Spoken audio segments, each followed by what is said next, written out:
Greetings, ladies and gentlemen. Welcome to the first ever episode of the Super Game Brothers podcast, a video game and board game podcast. This is very exciting. Happy to be here. This is the first time we have ever recorded a podcast, so we'll see how this goes. My name is David, and I will be kind of the main host today, but I am joined, as always, by my co-host, Devin. Devin, how are you doing today? I am doing fantastic. Thank you for asking. Of course, bro. I'm doing pretty good as well. Got my drink with some caffeine in it, so I'm ready for this. I am feeling a little sick. We went on a family vacation a couple weeks ago, and I know you came home from that kind of sick, and my throat's been feeling kind of funky today. But I did. I've had a cough for like a week, probably. It's been kind of annoying, but not too terrible. Very phlegmy. Cool. Phlegm. Love it. Love it, love it. I also love phlegm. Yeah. It's the best. Cool. Yeah, other than that, not much going on for me. Just a super busy week. Excited to launch Super Game Brothers here. I know our Patreon's just going up, and this will be our first episode that'll hit podcast services and YouTube. And yeah, we hope that everyone listening along will join with us. It'll be a fun adventure. And I think we'll have some fun conversations and laugh and just have a good time. I thought our first subject here would just kind of be to introduce ourselves, since I know some of the people listening probably know you, since you're kind of a big deal over there on the Twitch. Oh.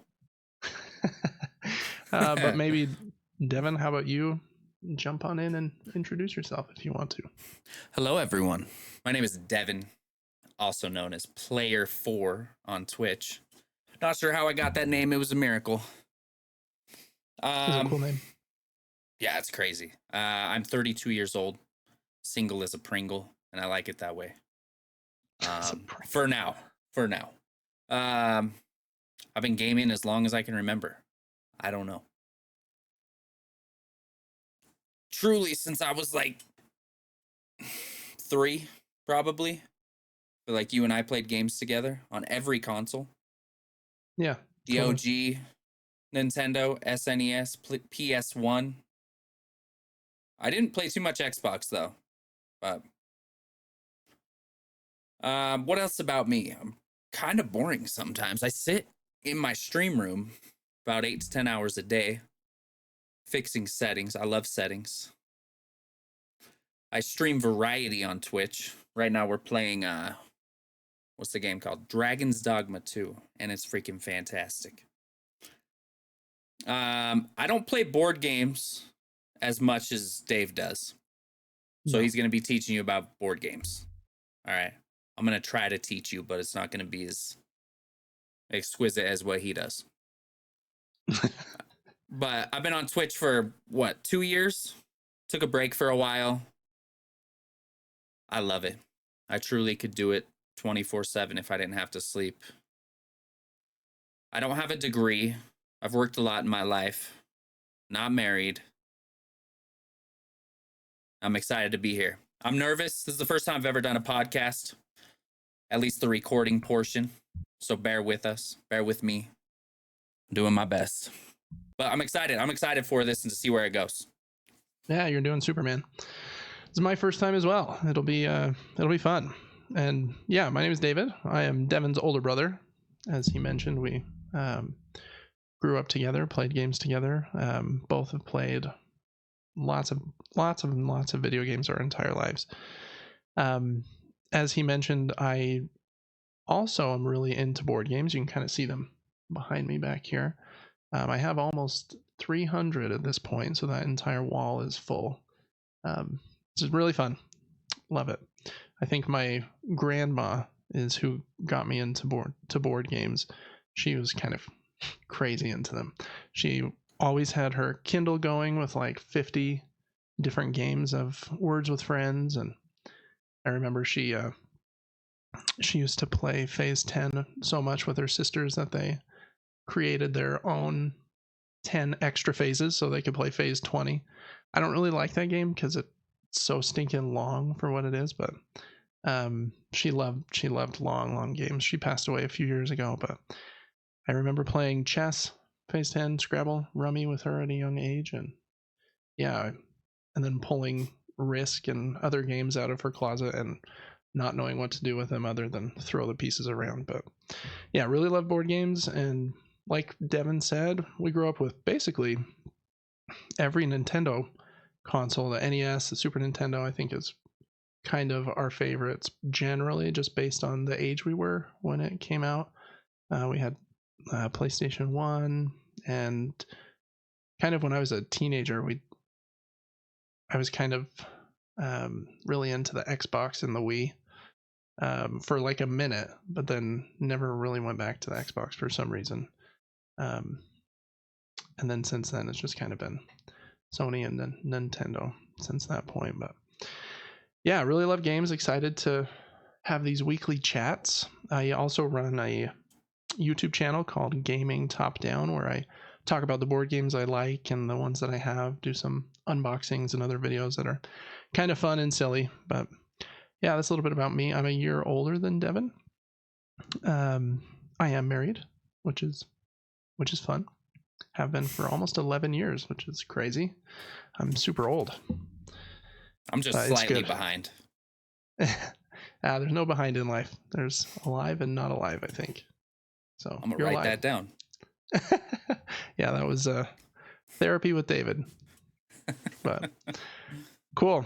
But yeah, we are the two hosts here, and maybe at some point we might, have a guest on eventually, but I think it'll mainly be the two of us here on the show.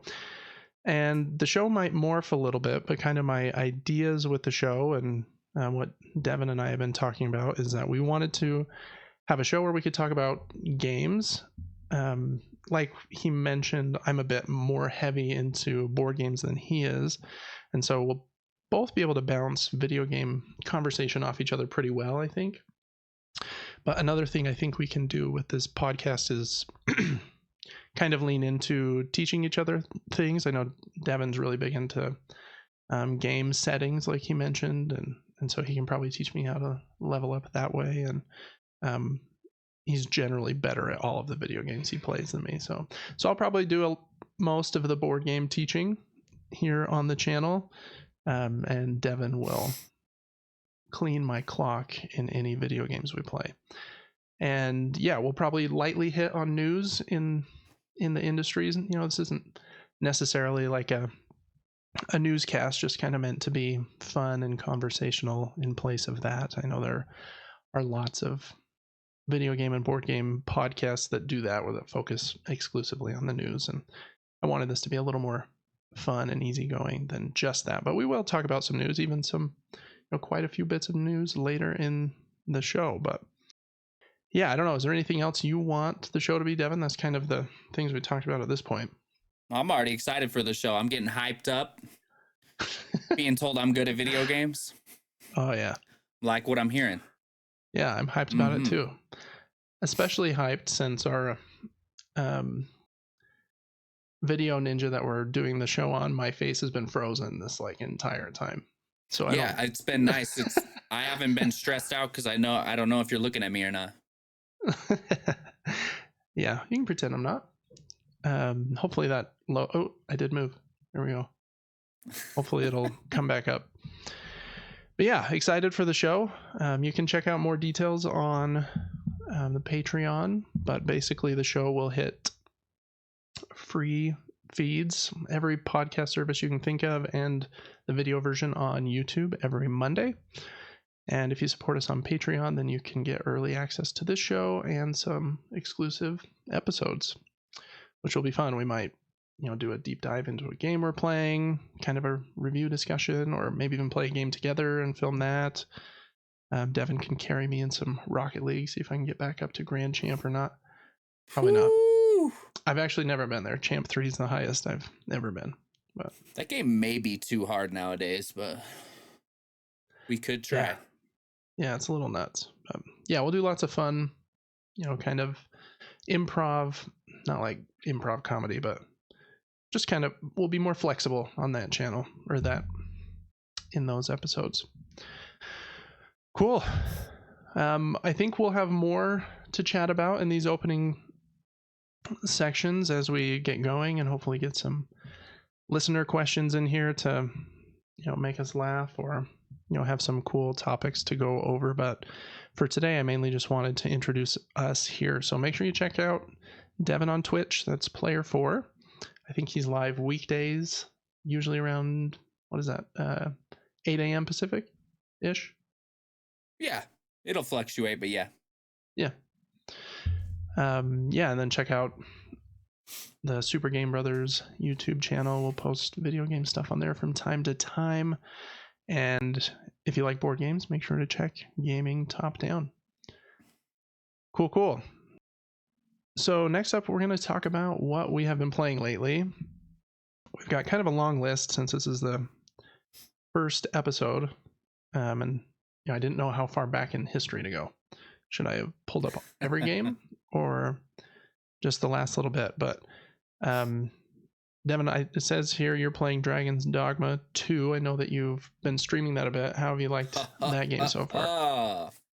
That game slaps, first off, for a lot of reasons. It's not your typical open world game. The movement mechanics are weird. The whole thing's weird. It's kind of goofy. For example, you can pick up your teammates, like put them over your shoulder, or the enemies. You just throw them off a bridge. That's not the best part of the game, though. The upgrade system is fantastic. The world is huge. You get rewarded for checking corners. I'm a big believer in checking corners in games. You got to get those runes. What else? Huge monsters. Cool monsters. Fought something today. Chat said it was called a chimera. Chimera? I don't know. Like a lion chimera. I think it's like a lion, snake, goat thing with magic. I saw that. I saw you climb up on the top. You were on top of the goat head. That was kind of funny. Oh, yeah. Yeah, you can climb the enemies as well. So you climb up them. It does use a little bit of stamina. But, I mean, if you climb up on the head of something, you do like 4 times as much damage. The game's progression system is super good.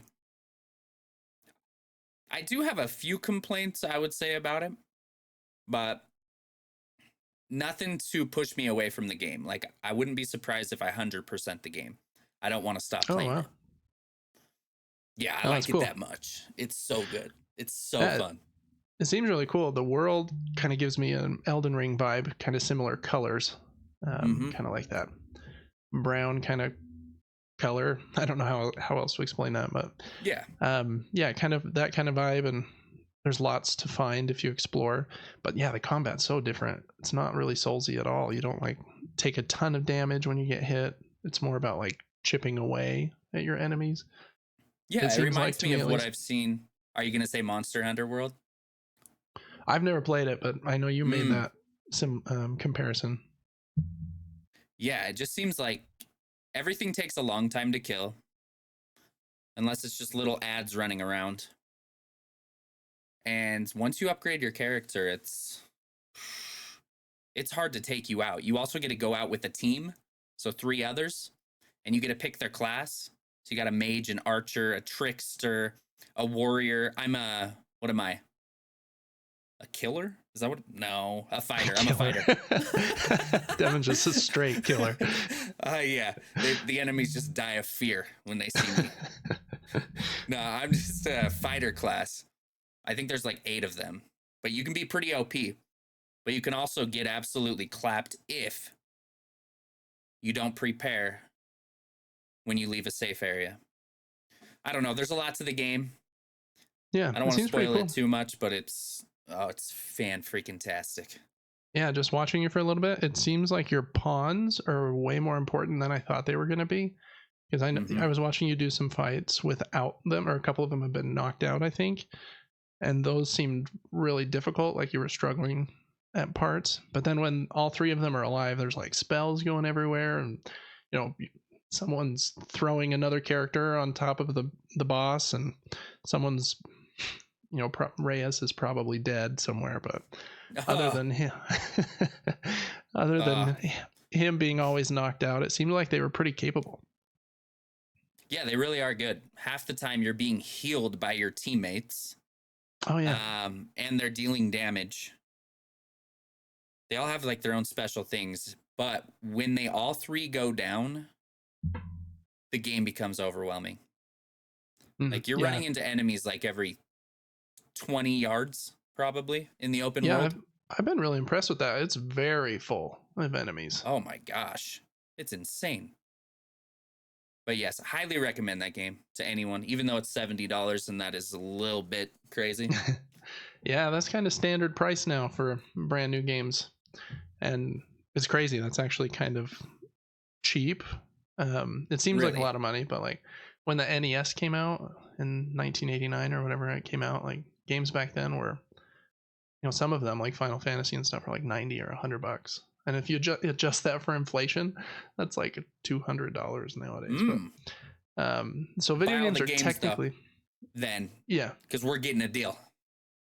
No, we really are, but No, it's I still agree. it's still expensive, especially with our inflation going on in the country right now. So totally get it. Yeah, the game seems really cool. I haven't seen much of what you've played other than you running around in the world. I'm excited to try it and kind of see what the story's about. With the word dragon in the title, I don't know if they're like a big part of the game, kind of like Skyrim had like the focus on defeating X number of dragons or something. So yeah, I don't know. As of right now, they do seem like the hardest enemy in the game. Yeah, they have They're like 10 also health bars or something. yeah, they've got like 7 or 8 health bars, and it's the only main boss type enemy that actually like talks to you in this scary voice. He like Oh, that's knows cool. that you're the Arisen, and he's like, "Show me your power," and you're like, "Oh, it's about to go down for 30 minutes," because that's how long the fight takes. But great game, truly fantastic. Yeah, that's cool. I'm excited to try it. What classes can you start with? I know you said you're other than a killer, a straight killer, a warrior, I think. And Yeah, you said I think there's at least 3 or 4 more other ones. warrior, mage, sorcerer, archer, fighter, trickster, and I want to say there's a total of 7 or 8. So I think there's 1 or 2 I don't know about yet. But Oh, that's cool. another thing to note about that game is it does not hold your hand. For the first 20 or 30 hours, you're probably just going to be running in circles. Truly. But I respect it. I do. It helped me to kind of understand the game's mechanics and find secrets and chests and whatnot. Yeah. Yeah, I appreciate that too. I think it's cool that it's difficult, but in like a different way than a lot of the Souls games are, where it's just, this boss is going to one hit kill you. So yeah, seems interesting. I'm excited to try it. I haven't tried that one yet, but the next game on your list here, Devin, I have played, just not as much of it as you. I think you finished another banger. And this one does jump back into that Souls genre, which I know you really enjoy. So tell us a little bit about Liza P. What did you like most about it? I'm gonna be honest, I struggle with dialogue in games. Chat kept asking me, they said, "So what's going on in the game right now? What's the story?" And I don't perfectly know it. I know it has something to do with Pinocchio. Pinocchio. I thought you were going to say Pokemon. Pinocchio. You're like a puppet, and Geppetto wants you to do missions. There's this other kind of cute girl. She's trying to level you up. And basically very Souls-like. The bosses are very hard-hitting. Once again, check your corners in that game because you'll find stuff. They have a cool system with their weapons. I've never seen another game do this. So you have your handle of a weapon and you have your blade. You can pick your favorite blade, but then a lot of your stats go in your handle and you're able to upgrade the handle to fit the upgrades of your character because you can slot specific upgrades. I can't remember exactly what it was called, but something like dexterity or strength, and you can make a build based on that. but one weapon isn't just one weapon. You can actually take the head of a shovel and put it on the handle of a dagger. You know, really, really strange. Ultimate weapon, shovel Oh on a yeah, dagger. about a foot long. You got to get close and personal with that thing. But great game, beautiful game, very, very pretty. It ran super well. I played on the PS5, but it ran really, really good. I think you played it on Difficult boss PC, fights. actually. Oh, I I did think play it you on played it PC on PC. Yeah. on Game Pass. Yeah, you're right. Mhm. I don't know. I'm just lying. No, you're fine. Yeah, I was gonna say it's free on Game Pass. I don't know how long it will be on there, but definitely worth trying out. I was very impressed as well. A lot of these Souls games that aren't made by From Software are just like seem like a pretty big downgrade, but this one seems very solid. Like if you told me they made it, I probably would have believed you. Yeah, it's like that. What is it? The game made by Blue Point. Blue. What is it? Blue something. Demon Souls? Demon Souls. Yeah, who's that made by? Yeah, Blue Point. You're right. Oh, I am right. Let's go. Yeah. See, I thought it was gonna suck when I heard that it wasn't From Software. I thought I don't want to play that. That game's gonna be trash. And the game was honestly really fun. Yeah, that one was great. That one was a straight remake from a game that From Software did make. So probably can't give Blue Point too much credit since it was a remake of a PlayStation 3 game that they made. But yeah, Demon Souls was kind of the kicking off point of the Souls genre. It came out before the original Dark Souls. Really, as much as I like Souls games, I'm surprised I didn't know that. That was a long time ago. I don't know when that came out, 2010 or something. Yeah. Cool. Well, yeah, Lies of P is really great. I've been playing it on my Rogue Ally, which has been really fun, actually. I have to play it at a little bit lesser resolution. I think I play it at 900p, and then it is upscaled. But I can get about 60 frames at 900p, and on a 7-inch screen, looks pretty dang good. So that's what I was going to say. On a small screen, that's still going to look amazing. Yeah, and it's been very fun. I really appreciate that. And this might seem like a little bit of a cop-out because I don't think From Software would put this in their game necessarily, even though they do allow co-op in bosses, so maybe they would. But there's that system where you can walk up to that pool of water, I don't remember what it is called, and put some resource in it, and like a summoning of some sort. Yeah, you summon a spirit to help you fight the bosses, and man, those summons, they make the boss fights so much easier. I mean, a world of difference. I've had a few times where the boss was dead and that summon's still alive, which is crazy. But yeah, if you're struggling with that game, that's a way that you could at least see it through, I think, because I think some people do struggle with the difficulty of games like that. Yeah, it's kind of nice. You can play it how you want to play it. Some people are, die hard, don't use any magic. It's all melee, perfect parries, perfect dodging. And other people are like, I just want to get through the game and enjoy the story, kind of figure out what's going on. Yeah. And so they give anybody, any type of player, a way to beat the game, which is nice. Yeah, I think that's cool. There's no like cutting anyone out. And if you want to play it hardcore, you still can. And I haven't looked at the trophy list since we played it on Game Pass for PC, but I imagine there's some trophies for beating bosses without summons or something. If I made the game, that's what I would do to incentivize you to not use them. But I didn't check that beforehand, so I don't know for sure. Have you checked the Dragon's Dogma trophies? I haven't. Have you looked at them? I have not, but I'm going to for sure. Yeah, I'll definitely check them before I start that game. That's usually what I do. I'll go on to PSN profiles and see if there's a trophy guide. And most of the trophy guides are pretty good at saying, like, you can read to this point and there won't be any spoilers. And it's just like, okay, you need to do this in playthrough 1, do this in playthrough 2. Here's the missable trophies. Make sure you don't miss those. So I usually skim. Skim's the right word. That's actually super smart, just so you don't have to do 6 playthroughs to get the platinum. Yeah. Definitely recommend that site. It's really great. Yeah, Lies of P, awesome game. I really like the vibe. It kind of reminds me of Bloodborne, but it's a little more like what do they call it? Cloudpunk? Steampunk. That's the word. Steampunk. Yeah, it's like robots, but still kind of has that gothic feel. It's really, really cool. Highly recommend Lies of P. What would you call BioShock? Yeah, that's a As good question far, too. yeah. Um, it I'm not sure. It might also kind of fall into steampunk a little bit because there's like, especially BioShock Infinite, that one has a lot more like brass and gold and Mm-hmm. um seems more steampunk even though it's, up in the sky and a little cleaner than like dirty smoggy steampunk. But yeah, the original, I'm not 100% sure. Those are great games though. I need to replay those sometime soon because it's been 11 years since I played Infinite, and I've actually never finished the first one, Wow. which I know is kind of blasphemy. And I've never played the second one. I think I have the collection on PS4, so I could play all three of them again. Probably good content for the YouTube channel, Bioshock series Oh, playthrough. That'd be 100%. fun. Yeah.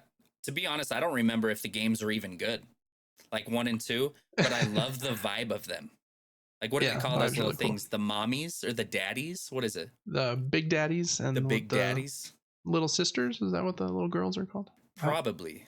Something like that. Yeah, just You kind of like can, horror, underwater, steampunk, yeah, very unique. weird abilities. Yeah, big fan. Mhm.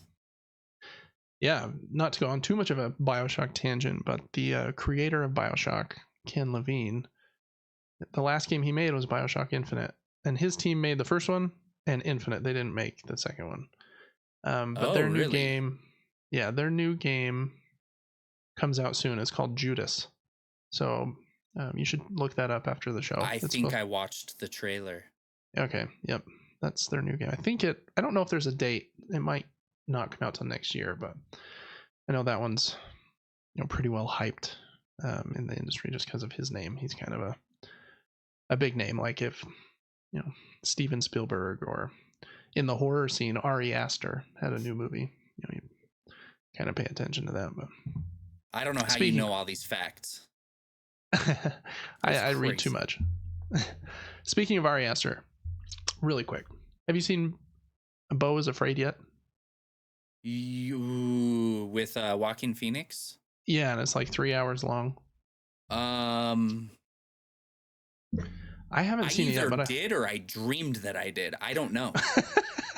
I really don't know. That's funny. Yeah, I wonder if your dream synopsis of it would match the actual movie. But yeah, I want to watch that one. I've seen Midsummer and Hereditary, both very strange and like kind of terrifying in their own unique way. Midsummer is so good. I really like it. I like the Scandinavian vibe.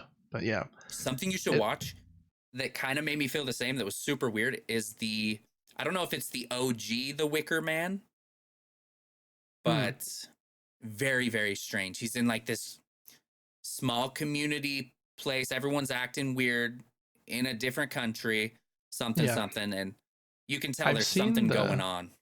Yeah. Yeah, that vibe of like, this seems normal, but I'm in a place I don't understand, and something's definitely not going to be normal. It's a cool vibe. I've You seen the should watch it. remake of that, the one Oh, with really? Nicolas Cage, and it wasn't great. There's that funny scene where I think it's memed pretty much everywhere on the internet where they put like a sack on Nicolas Cage's head that has a whole bunch of bees in it, and he's like saying, "No, not the bees." I don't know if you've Oh, seen that meme, really? but yeah, that's pretty. I haven't seen that. So yeah, I'll have to watch the original one because yeah, the remake's a little silly. But anyways, that's kind of the deal with Judas, a big name game developer or director, excuse me. So I'm excited for that one. Hopefully, it'll be super when it comes out next year. I think. Ooh, Yeah. Anything else you want to say about Liza P? How does it rank in like your if you were going to rank all the Souls games, how would Liza P sit? Does it sit kind of in the middle? Does it sit pretty high? And there's it was so good. I remember mentioning on stream that it combats, don't hate me for this, but it combats Bloodborne for a few reasons for me. The extra frame rate, the extra weapon mechanics, just the vibe. I love the gothic aesthetic of Bloodborne, but I also love this aesthetic of this game. This game's a little prettier than Bloodborne and newer, so it does feel a little better. But I'm going to have to stick Bloodborne at number 1. It's the OG game that made me love Souls games. Yeah, those nostalgic vibes of like playing that first area in Yarnum with like the werewolf things and that cross on fire. You mean Man, that was dying like in the first area of Yarnum? oh yeah, dying like 75 times and then saying, why do people like this game? And then at some point it just kind of clicked and you're like, oh, this is the best game ever. That's why. Yeah. They need to remake that ASAP. I don't know what they're doing over there. Cool. Liza P's great if you need a Souls game. And again, check it out for free. I guess free isn't the right word. You have to have Game Pass. But if you have Game Pass, definitely check it out. Totally worth it. Another one that we've both been playing, haven't played for a few weeks now, but Helldivers 2. Man, this game's fun. Just such a crazy good time. If you just, I don't know, if it just reminds me of like guys' night. Like we're just gonna go be like crazy and just destroy as many things as possible. And it's just hilarious watching like your friend get squished by something and then they drop down in their pod and destroy a bug, and just the physics and the kind of the hilarity there is, it's just wonderful. Yeah, it's crazy. I remember seeing I think we had a close to 1,000 kills. Can I say kills on here? I don't know. Yeah. We had close to 1,000 kills of bugs in like a 40-minute mission. And that's a lot. There were only 3 or 4 of us in there, so we were averaging 300-ish kills per match. I mean, the best way to play it though, turn on AC/DC. That's what we've been doing on stream, and that is a funny time. Yeah, I feel very American there, blasting that 80s metal. Yeah, or 80s rock. Yeah, Helldivers is great. We'll have some news about Helldivers a little bit later in the show, but yeah, I need to get back to it because it's just so fun. I wish we had a few more friends that had it, because once you have a full squad, man, it's just such a blast. It's crazy how many enemies that game will just throw at you, especially on those higher difficulty levels. It's like, we don't care. We'll throw, here comes 400 enemies. I don't even. Yeah, and it's crazy that it's so fun because it's not the most polished game I've ever played. Sometimes the movement is a little bit funky. Yeah. And sometimes it's a little bit cheap and it's like, really? I just died to that? But I think that's kind of the art of it, is you will die. Yep, I think that's part of the charm for sure. It has kind of weird mechanics like the strange dive. And you can dive backwards and shoot your gun through your legs. And there's been lots of videos on TikTok of people like lighting a grenade and then diving off a cliff onto a bile monster. What are those called? The bile titan. So yeah, it's just funny. It just has the very much just the Starship Troopers vibes that are, we'll die for our country and we hope we die right now kind of vibe. It's honestly. Really funny. Quick note, if you're trying to add a friend cross-platform, good luck. Read Reddit threads. That's all I can say. That is tough. I've been trying to add a friend from PC to PlayStation for 2 weeks now, and the friend request still has not gone through. Wow, that's crazy. Yeah. I'm sure they'll fix it, but just a note.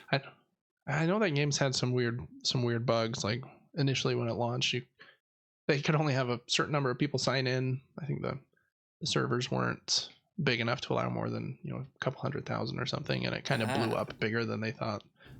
I think they came out and said it's because we built it on this game engine that actually isn't developed anymore, so it's been out of service for a few years. So I think they're having to fix and patch things on the fly. But really, yeah, kind of weird. I'm surprised they didn't just make it in like Unreal or something. But yeah, lots goes into thinking about engines, I'm sure, that I don't know a lot about because I'm not a game developer, and I'm sure they don't want to pay Epic 5% of their game sales to use Unreal. Speaking of engines, you've been playing Pacific Drive. Oh, look at that transition, ladies and gentlemen. Jeez. Who's the host now? It's not even me. Yeah, I've played a little bit of Pacific Drive. It's kind of a weird game. It's first person, kind of a survival game. But the whole idea is you're not building up a base kind of like most survival games. You're building a mobile base. You're trying to build up this clunker of a car, a station wagon, and you have to drive through this, what do they call it? This zone. I can't remember what it's called, a restricted zone or some kind of zone that has some weird things going on. I don't know a ton about the story yet. There's a few people like talking to me over the radio saying like, we need you to get here to this place, and then we can figure out what's going on and hopefully get you out of this exclusion zone maybe. But yeah, it's really fun. It has a fun loop. You go on a run with your car and you're driving to some region with some goal. It might just be to get more resources. I need more steel or whatever to build new parts for the car, or it might be there's some story thing there that you need to gather. And along the way there's these, I can't remember all the jargon, there's these orange kind of energy balls, I don't know what they're called, kind of spread all over the map. And as soon as you grab a couple of them, they're kind of a valuable resource that you can use to buy new upgrades for your car. And I think they power some other things as well back at your garage. But basically, you're looking for those and looking for other resources that you can take back and use on your car. But then there will be weird things going on wherever you're driving around. The road might all of a sudden have like a giant saw blade drive through it, or this alien ship might fly by and shoot a tether at your car and just pull you through the woods for like a couple minutes. And your car takes damage, and if you like fall off a cliff, like, you know, parts will break, and you have to, very much survival game kind of trappings there. You have to fix tires that are flat. Your battery might die, so you have to recharge it. You can run out of gas, so you have to siphon gas out of other cars. So a little bit inventory and menu heavy because of that, because you're always keeping track of those things, which can sometimes get in a little bit of the way. But occasionally I really like a survival game like that, like Subnautica I really loved. But even in a survival game like that, I'm kind of gunning for the story and like to figure out what's going on. I build just enough of a base to like survive and progress, where some people like live for the base building. Like, I'm going to build the biggest, coolest base and take 100 hours to make this, like, I don't know, the best base you've ever seen.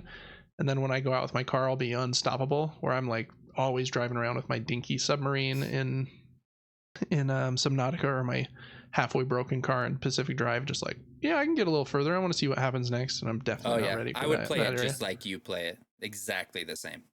Yeah, so I don't know. I kind of like survival games sometimes, but I feel like I don't play them right because I'm not doing more of that, you know, collection stuff and building up a huge base. But luckily, you can kind of do both. You can push your luck and, you know, just press forward and hope that, you know, you see there's these weird, like, kind of human looking statue. They're not statues, they're kind of like made of smoke or whatever, but if you drive too close to them, they explode. And basically everything in the game wants to hurt you. Some of it doesn't intentionally come after your character, but if you happen to drive by it, it will hurt you. So yeah, there's a lot of danger in the way. And probably my favorite part of each run is after you've gathered enough of those energy sources, those orange kind of balls and these weird kind of stands that are spread out through the level, then kind of like Fortnite, this big ring starts closing in on you that will do like tons of damage to your car. So from wherever you are, you have to book it to this central kind of beacon. It'll be this big beam of yellow light in the sky that you can see no matter where you're driving. You could be like barreling down a cliff and through the woods, and you'll see like that beacon of yellow light. Like, that's where I need to get to, and I have 2 minutes or else my car is going to be destroyed. And that chase, after you've gathered all your stuff and you're like, I need to survive this so I don't lose all my stuff, is really fun because you're just barreling down.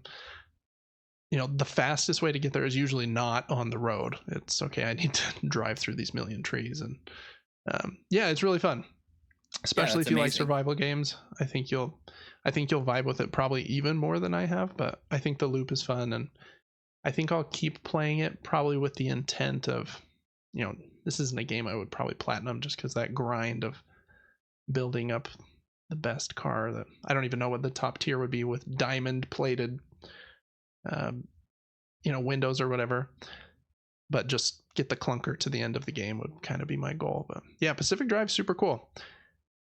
I had heard just from a little research online and some articles that the performance wasn't great, and it has seemed just fine to me on the PlayStation 5. I don't think it's perfectly 60 for sure, but it hasn't been like a negative factor really. So if you're it's supposed to be 60 frames.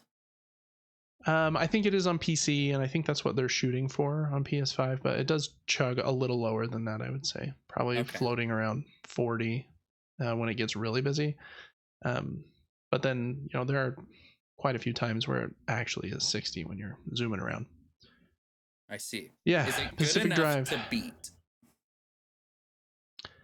I think it's a game that I would like to beat. I really like strange kind of indie games. I mean, this one's for like a game we would call indie. This one is humongous, but it's so unique that I think I would like to beat it, or at least get a little bit farther to see what maybe the story's going to do.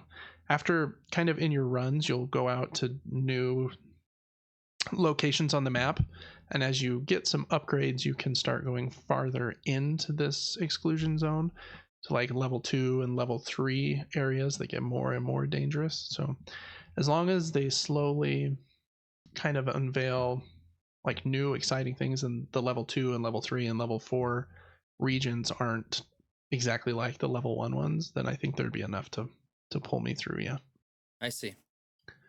You played it for a few minutes, right? I think only like an hour, for a few maybe. minutes, and then I got kind of sick and I never went back to it, but I have been curious. I have. Yeah, that is interesting. I wonder if that was motion sickness because you were sitting right next to your screen in like a first-person driving game, or if it was something else. But yeah, I might have just been malnourished. Honestly, it might not even have been the game's fault at all. But who knows? Yeah, malnourishment and streaming, they might go hand in hand. Who knows? Yeah, throw a little caffeine in there, you got yourself a combo. Yeah, for sure. Yeah, Pacific Drive is pretty fun. I'd recommend it. Other games for me, just a couple that I'll briefly mention. I've been playing Lords of the Fallen. I will say Liza P kind of took over this one.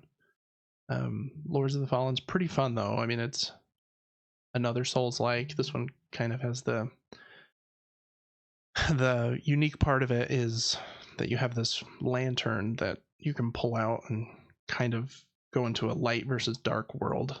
And there are different enemies and different things you can do in each world. And there might be a save point like in the Umbra world that might not be in the other one. And if you die, then you go into the dark world. You're not totally dead. So you kind of get a second life. I think it only brings you back with like half a health bar maybe, but yeah, it's pretty fun. It's tough. Doesn't have that helpful feature that Liza P has to summon like an NPC to help you with the boss fights. I think you can do co-op, but I haven't tried that. Yeah, I played Lords of the Fallen for a couple days. And speaking of the lantern mechanic, very strange. For me, though, I almost wish the mechanic was out of the game. Just because I always stress, once again, I like to check corners, make sure everything is done behind me before moving forward, if I like the game. Yeah. And in that, I felt like I needed to check behind me, but then flip the lantern and check behind me again in every area I had just completed to find everything. And I was like, is this too much? I was just a little bit overwhelmed, but honestly, the game was super cool. It was like a Souls game, but slightly different. Yeah. Yeah. Very similar feel to a Souls game for sure. Yeah. It probably made you feel like you had twice as much area to explore. And the hard part is if you go into the dark world, you can't just hop out. You can only hop out at these certain statues. So you might think, okay, if I go into the Umbral world, it will let me go under this water, which would otherwise kill me. But if I go in there, there might not be one of these statues for a long time. And so I won't be able to check the area I'm in now currently all the way. So yeah, there's a lot to keep track of with the 2 world thing. Cool idea. Yeah. But yeah, in practice, I don't know if it's, I don't know, it made the game a little. I mean, it's not bad. If you've got time and you're liking the game, then cool. You get nearly double the content if you want to really deep dive into being a loot goblin, you know? Yeah, I'd recommend that one too. I think it's good. I got it on a pretty hefty sale. I think maybe around $25. And I think it's definitely worth, 25, $30 for sure. Yeah. I do think Lies of P is better though, if you're just looking for one Souls game to play right now. Yep. Couple other little ones for me, and then I know you've got a demo that you can mention kind of quickly, but I've been playing Vampire Survivors, it was really big, I think, last year when it came out, but it's a very simple game where all you do is move your character with a joystick. I think it was even on mobile, and you can just move your character with a mobile joystick on an iPhone. So there's no buttons other than that. So you can play it one-handed, which I've done, which is kind of nice. Hey, then you could eat while gaming. Yeah. This is perfect. I played it a bunch on our family vacation, actually, while we were watching Dune and maybe eating dinner. I can't remember what else we were doing when I was playing it, but yeah, it's really fun though for a game that sounds like, a mobile game that I wouldn't be interested in. It basically has a Castlevania vibe heavily, and you choose a starting character, and eventually you can unlock up to like probably 30 different characters, and your character kind of auto fires whatever weapon they start with. One character starts with a whip, another one starts with this like magic wand that shoots out like a blue beam at the closest enemy. And then as you kill these enemies that are kind of closing in around you, they drop little, I think they're cubes or diamond shaped, I can't remember the shape, little XP pieces. And so you need to run around and grab those too, because every time you level up, you get to choose an upgrade out of, I think it defaults to 3 random ones from like the set you have unlocked. And like there's a luck skill that you can unlock, and if you have unlocked that one, you might, when you level up, you might randomly get a 4th one to choose from, or maybe even a 5th, I'm not sure. But yeah, you choose a new upgrade. It might be, okay, upgrade my whip, so now it fires 2 directions. It fires in front of me and behind me. Or when you upgrade your whip to level 6 or 7, it might be firing your whip forwards, backwards, up, down. And when you upgrade the ice, I don't think it's ice, that magic wand, it'll shoot 2 casts instead of just 1. There's like a one that casts fire, and basically all these different weapons that you can unlock through repeatedly playing. And it just gets crazy, just total madness. We talked about Helldivers throwing a lot of enemies at you. Vampire Survivors throws exponentially more. It is a smaller 2D game, but I think one of the levels I played, I killed 30,000 enemies. Holy.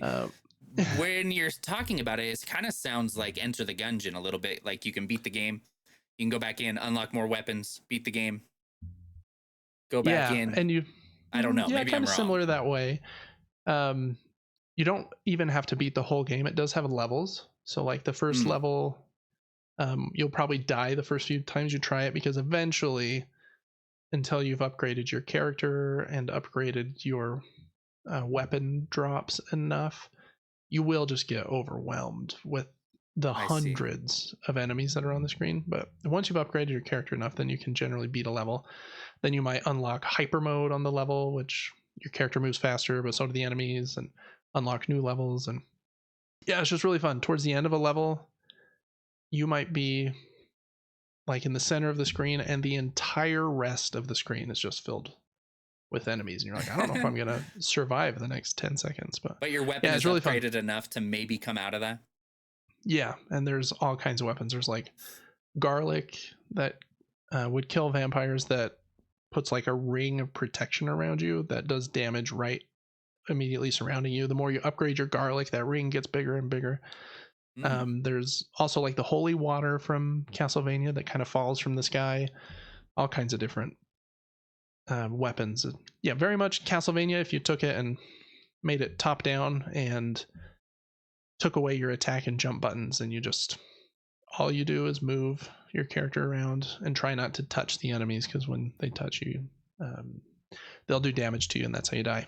And so your weapon just auto shoots. Yep, on a timer, and by upgrading them, you can reduce the cooldown on those timers as well. So the weapons start attacking quicker, and they might reach longer, or start hitting through. After you upgrade some of them enough, it will do damage to the one it hits and then move through that enemy and hit the one behind it. And with enough upgrades, it might go through 5 or 6 enemies, hurting all of them. So yeah, I'd highly recommend that one. It's also on Game Pass. I think I also have it on Steam. I think it's a $5 game that you can usually get on sale for, $2 or $3. Very fun if you like retro kind of games. It's very unique. I haven't played anything like it. I know there is kind of a genre of, I don't remember what they call them. It's kind of auto play. I can't remember, of games that kind of play themselves and you have a little bit of like control over them, but not much. And so maybe there are more games similar to this one than I'm aware of, but yeah, it seems very unique to me. It's pretty fun. Yeah, Game it's Pass also really great. Comes in clutch. Yeah, like, it's pretty cool. I mean, especially how much is that a month? I'm not sure. I think it's $15. So yeah. it is a killer deal for sure. I especially for someone like me who's never had an Xbox in the Game Pass era. I've never even had an Xbox One, let alone a Series X or S, and so I'm way behind on games that are exclusive to Xbox, and they're getting others like Vampire Survivors is currently exclusive. It's not on PlayStation. And so yeah, if you're coming over from Nintendo or Sony, and I recently got this ROG Ally and it came with 3 months of Game Pass, and so that's why I've been trying out some of these games. Yeah, super cool. Highly recommend that one if you have Game Pass, and it plays really well on a handheld too. If you have a Steam Deck, man, I think or this Ally, I think it's perfect for that. I can play it at 120 frames per second on my Ally. It looks really nice, even in all its pixely glory. If you guys haven't held a Rogue Ally, you need to. Really cool device. Very cool. Mm-hmm. Yes. Yeah, I think it's I kind of wish I had the extreme version that has a little more power, but man, you can if you look closely, at least in America, you can get it for $400 usually if you look around on Amazon and Best Buy, where it's a $600 unit and the extreme version is $700. So $400 is a pretty good steal. I think a couple days ago it was actually on sale for $300, but I think Best Buy issued a statement saying it was a price error and canceled anyone's order that ordered during that period. But yeah, they're super cool. Really like them. I'm excited to see what like the second version of these PC handhelds looks like. The second kind of wave. What's the Steam Deck 2 going to look like? And because yeah, they're really sweet. I imagine. I mean, with the rate that technology improves, these things are. It'll be interesting to see like how long we continue to buy like giant PlayStation 5s that plug into a TV, where they can make something a little smaller that has a screen on it that you can has a battery and you can take with you. So yeah, it's interesting. Yeah, handheld gaming is super cool. I mean, imagine a device with no input lag, and I love my OLED screens. Yeah, a great battery life, all in your hands. You can play it anywhere. Mm-hmm. Yeah, and right now I feel like every version of a handheld PC like these has some compromise. Like the Steam Deck's screen isn't 1080. I think it's like 800p or something, and I think it only does 60 frames, where the Ally's does 120 frames, but the Ally's battery life is worse. So I feel like all of them have some compromise, but eventually like batteries are going to get better, and the processors will get better, and so they're just going to become cooler and cooler, I think. Yeah, that's a good question to ask the audience. What are you willing to compromise on when buying equipment or consoles? Yeah. And even in that handheld space, I mean, you can tell that people are willing to compromise, especially if you look at the Switch. I mean, that thing is truly, quickly, it's pretty quickly going to pass the PlayStation 2, I think, is the number one selling console of all time. And man, I think the screen's 720, and even when you plug it in, it's only 1080 to the dock and a TV. A lot of the games look like they could run on a PlayStation 3, but Nintendo just makes such good games in that kind of frame set that it doesn't matter. I mean, I was playing Mario Kart with my son today, and it's still a great game. And Mario Kart 8 came out in 2013, the year I got married 11 years ago, and they still haven't made a new one. They just keep adding on to that one. Yeah, they've only released like a few expansion packs that have like more tracks, I think. So I think instead of the 48 tracks that it came with initially, I think there are 96 now, which is really cool. We bought that, and it's awesome to have that many more tracks. But yeah, Mario Kart 9 would be great. Nintendo would be super. But that's going to be a Switch 2 thing for sure. They have a niche where they're not so worried about those things some of us care about. If the game's good, not at all. We don't care if it looks as good as Demon Souls, That game was beautiful. Yeah.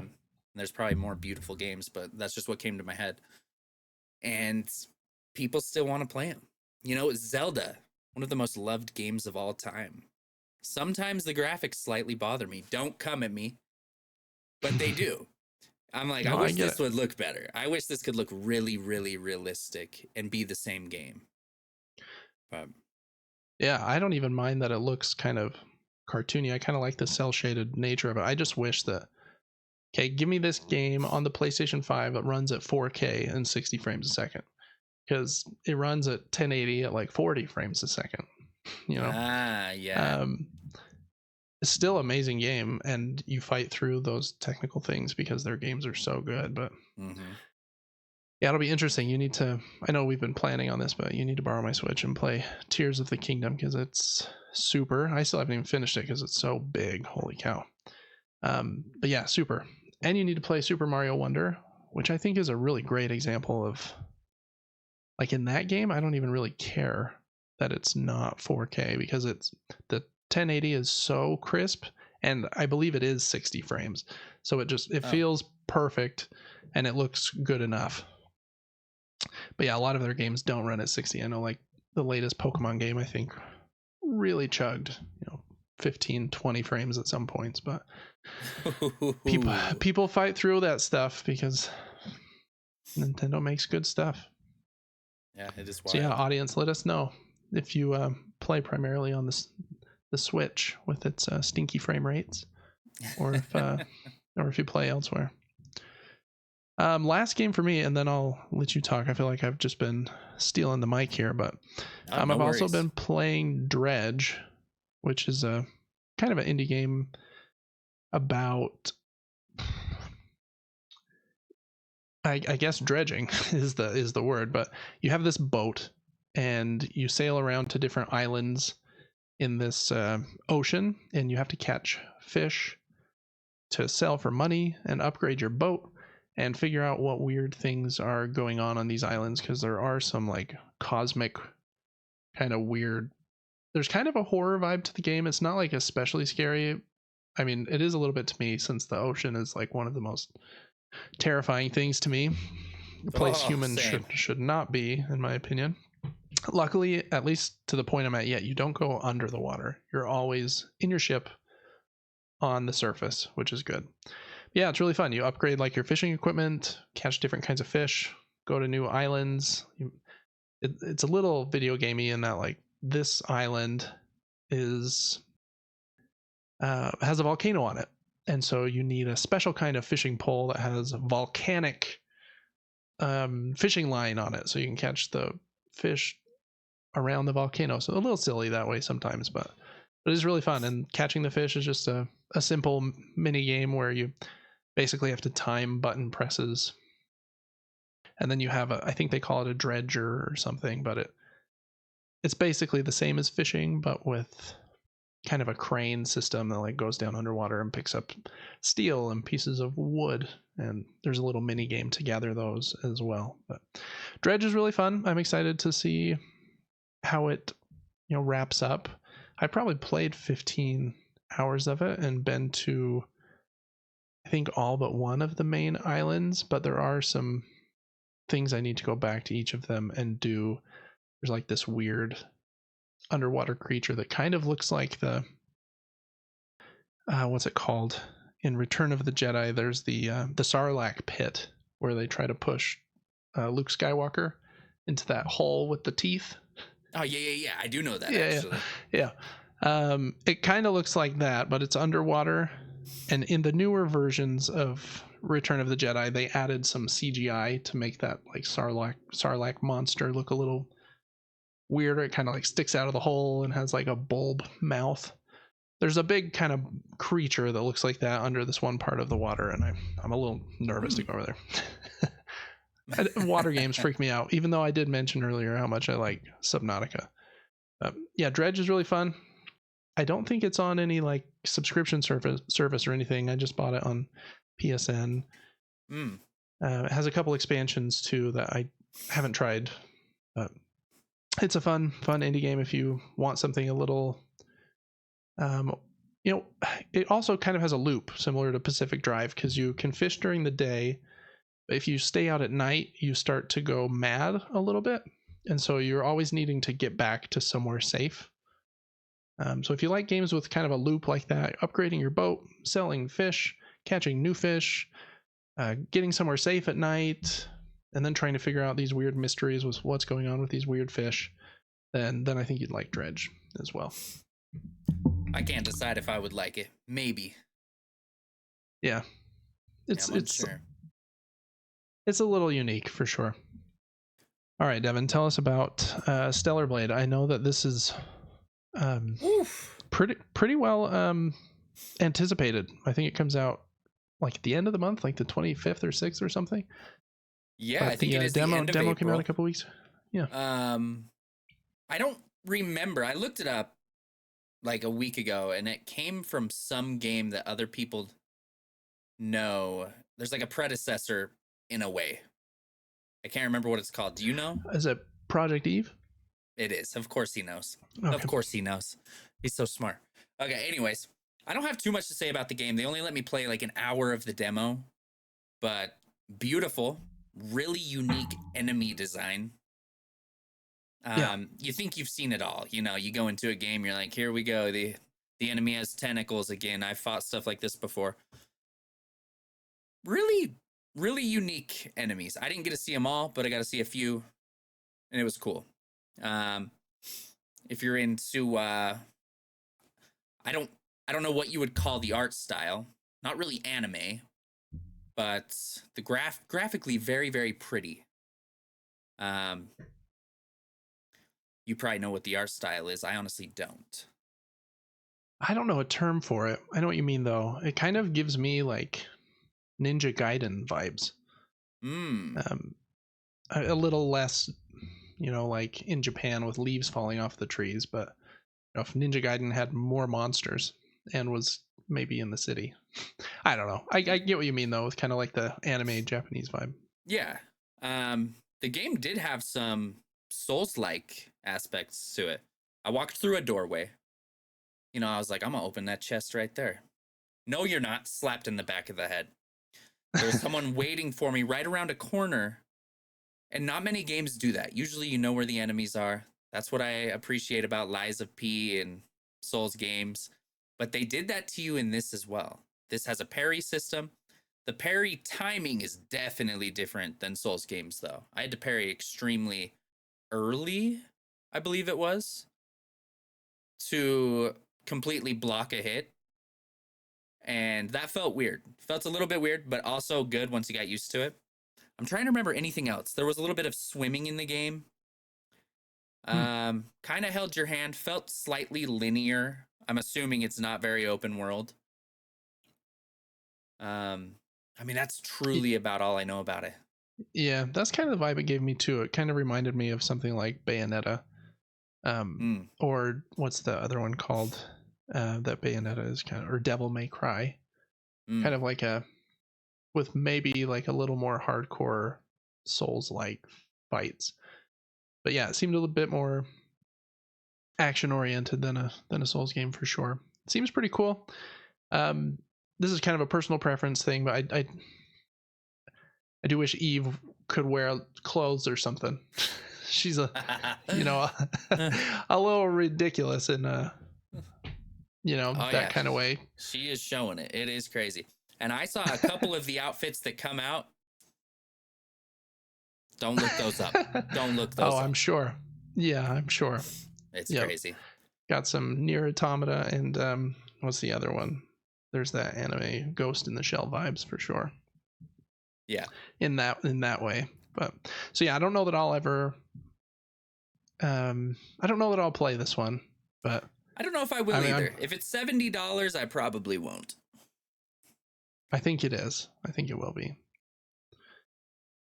I think most games generally will be, and I think even for Helldivers 2, which was $40, I think Sony wishes they could go back in time and charge more for that because it sold so stinking much. But that's funny.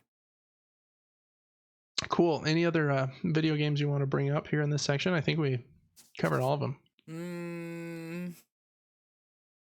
No, I don't think so. Cool. All right, we're gonna go over the board games we played recently, and I think we'll have a lot of overlap here since Devin usually plays his games with me, and we went on a family trip 2 weeks ago, week and a half ago, something like that. So we'll have a lot of the same games here. So maybe I'll just start with the one that I'll start with the two that you haven't played, and then we can hop into the other two. Perfect. First one on our trip, I did play with our other brother, Radlands, which is a fun. I've got show and tell here as well. Little card game, comes in a box that's very small, and it's very fun. It's basically a one-on-one card battler where both players choose 3 bases that they will keep in kind of 3 lanes in front of them. And then you'll draw cards on your turn and play cards out in front of those bases to try and protect them and try to destroy your opponent's bases before they destroy yours. And so it's, not revolutionary in that way, but I do really like that the entire game is contained in this box. You can get this, there we go, light. You can get this game for, $15, and there are no like booster packs or anything that you have to buy. It's, all encompassing in that box. And it's a really fun system. You have 3 water that you can spend as like your action points each turn to play new cards out. They might have different costs, or to play these event cards out. And an event card will have a different slot that it goes in, either 1, 2, or 3. And at the beginning of your turn, you get to move all your events forward 1 slot. So any event that was in the number 1 slot gets pushed forward and activates. So you can kind of see what your opponent is planning. Like they might be planning to, I think one of the event cards is called like Raiding Run. And so you can see, okay, in 2 turns, his Raiding Run is going to activate, and it's going to do this or this, or get to damage one of my bases, and even though I have it protected with a card. And so that kind of timing and planning of turns is really fun, where you can throw things at your opponent that are going to happen 1 to 3 turns from now, and they'll do the same thing back to you. And there's probably a stack of, 30 or 40 bases. And since you only choose 3 and your opponent only chooses 3, there's quite a bit of replayability there, where I think you're dealt 6 random ones, and then you choose 3 out of the 6. And so the kind of the set of bases that you have to play with, and each base has a special ability as well, and how those combo together and which ones you get out each game will change pretty wildly. But yeah, I played that twice on our trip with our younger brother, and it was really fun. We were dead even the first game, and I barely snuck out a win, and then the second game he just absolutely crushed me. So it was really fun to play that with him. Radlands, very highly recommend it. Recently on gaming top down, I made a video of my top 100 games of all time, and it is on there. I just can't remember which number it was. And I think after playing it there, I would bump it up a ways.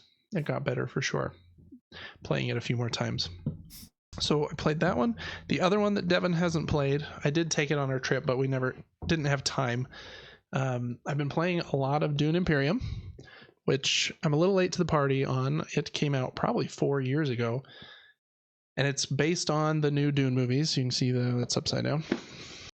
Here's more show and tell. We got the art from the movies. We got Josh Brolin here as Gurney Halleck and Duncan Idaho, and the different characters from Dune, which after watching the movie a couple more times, I really like the first Dune. I still haven't seen the new one, which I know people have been raving about. But yeah, Dune Imperium, it's a really good game. I don't have any of the expansions, of which there are many.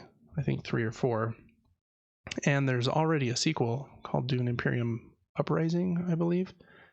But just this base game on Board Game Geek, which is the biggest board game database in the world, I think is, if I remember correctly, in the 4 years since it's come out, it is already game number 5 best game of all time.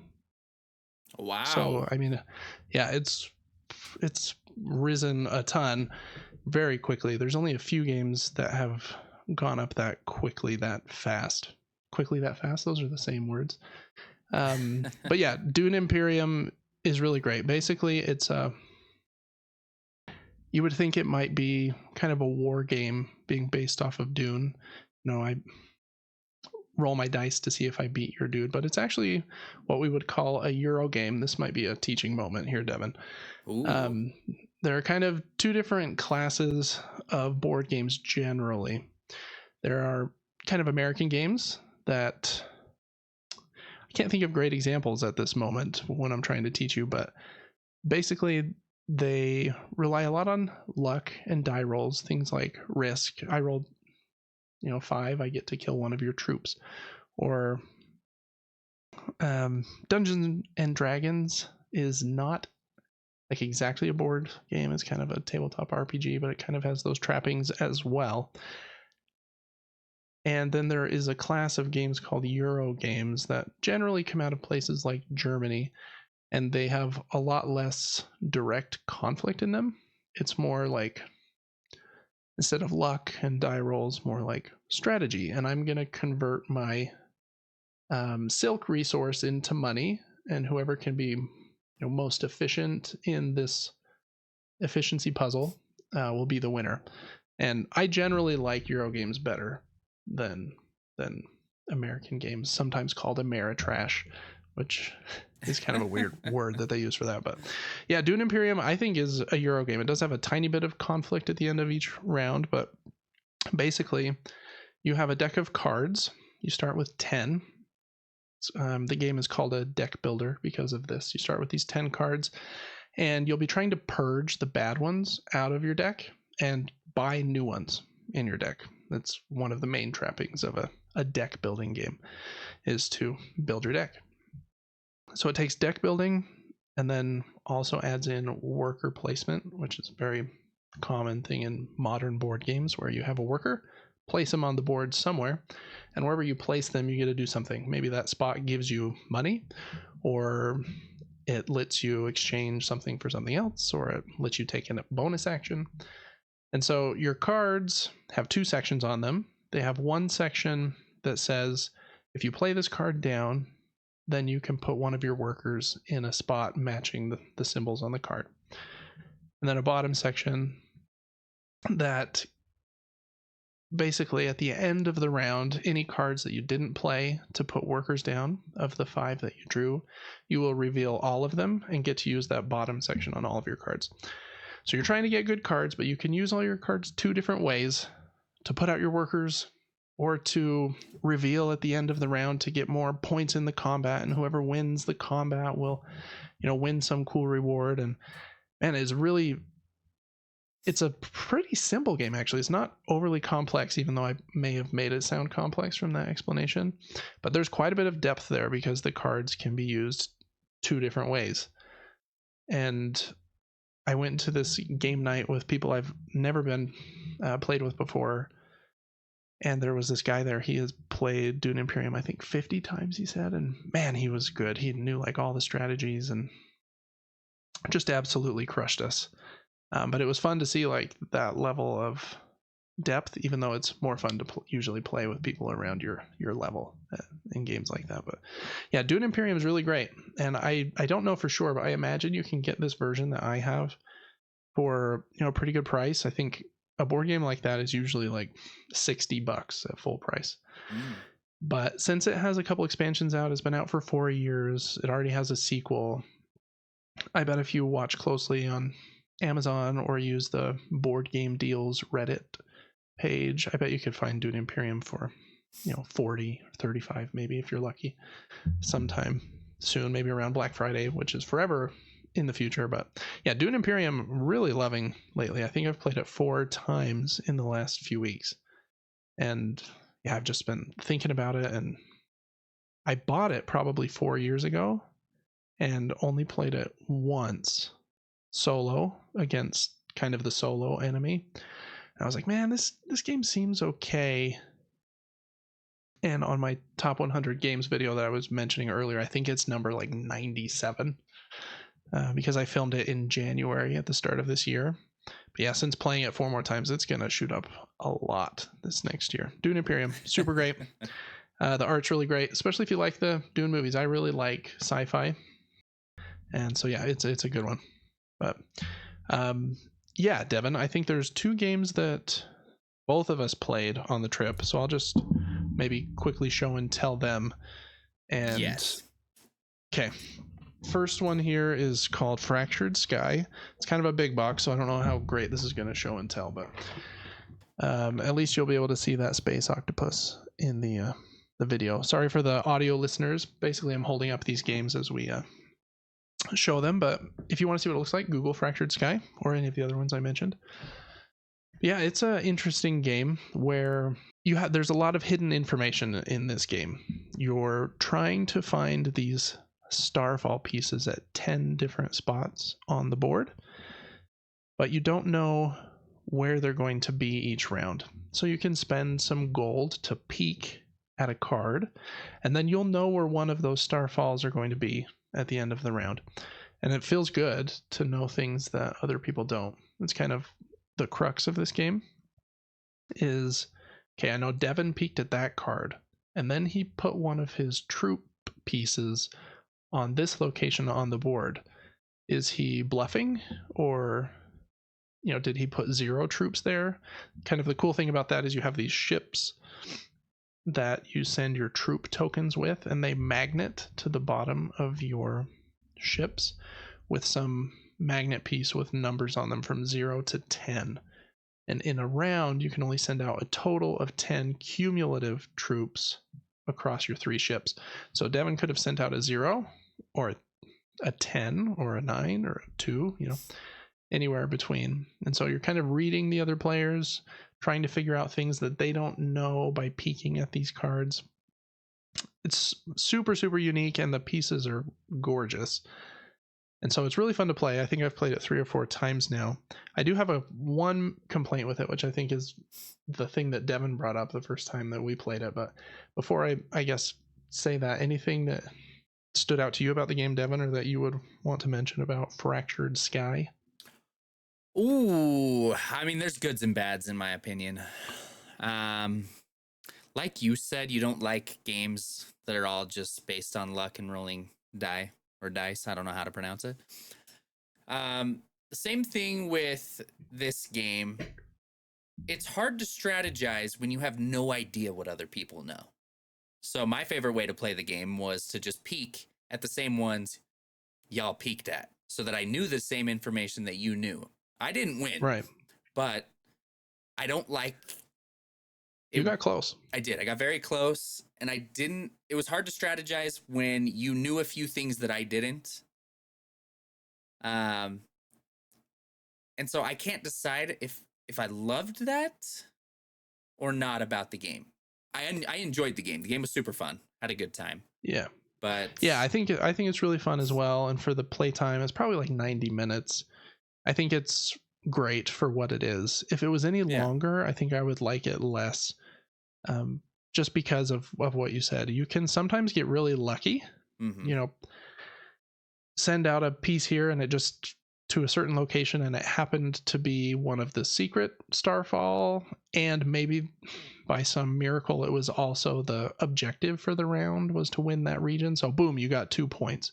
Yeah. And man, those points are so valuable. You're going to win with like 6 or 7. And so being able to luck into points like that is kind of a downer for me. But it doesn't put like a huge negative on the game for me, just because I agree. It's pretty quick. It's so unique playing with those, magnet pieces and hiding everything behind your shield on your cool tray is just The a good time. Were way cool. Yeah, super cool. So yeah, Fractured Skies, really great. I have the rating scale kind of on gaming top down, where I'll give a game a silver trophy, a gold trophy, or a platinum trophy, and I think Fractured Sky will get a gold trophy for me. So it's not in my platinum top echelon, but it's great. And if somebody wanted to play it, I think I would say yes basically every time. So yeah, Fractured Sky, really cool game. Definitely recommend it. It's a little pricey just because of the kind of the cool components with all the fancy trays and magnets and holographic cards and stuff. But if you can find a copy, it's very unique. And the other one, Devin, that we played on the trip is brand new. Yeah, it's called The Veil of Eternity. Here's the cover. Kind of has, I don't even know what kind of vibe that is, but I've seen it compared online to something like Pokemon. You're basically trying to capture these different creatures, but I mean, you can look at it that way if you like. It's really just a card game. There are different creatures on each card, but you're just trying to be strategic with your cards. And I think the cool thing about this game is, well, there's a few things, but how it limits you, and those limits kind of stretch you enough so that you have to think outside the box, and everyone has the same limits. So you have to figure out, how can I work inside these limits better than the people I'm playing against? And so kind of the crux of the game is every round, 2 cards will come out to the center place for each player. So in the 3-player game that we played, there's 6 cards that come out. And each player has 2 of these wooden pieces. And in a snake draft, starting with the first player, then going second, then third player, then third player goes again, then back to second, then first. You'll put one of your discs on one of those 6 cards to kind of claim it. And then eventually all 6 cards will have a disc on it. And then each player will take their actions from that point, and then the round ends. And the actions you can take are take that card in your hand, trash it for whatever is listed there on the side of the card. It might be these kind of point stones, these power stones. I can't remember what they were called, but these stones valued 1, 3, and 6. I think those are the 1, 3, and 6. That you use those to then do the third action, which is play cards down in front of you into kind of your active area. And the 2 limits on this game are, you can only have as many cards in your active area as the round number. So in the first round, you can only have 1. Third round, you can have up to 3 cards in front of you. And you can only have 4 of those currency rocks.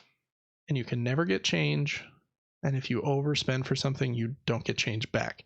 So it's all about trying not to waste too many of your stones. And those cards that you put down in front of you will either give you some ongoing bonus or have kind of this hourglass symbol on them. And all of the cards that you have in front of you with that symbol on them, you must activate at the end of your round.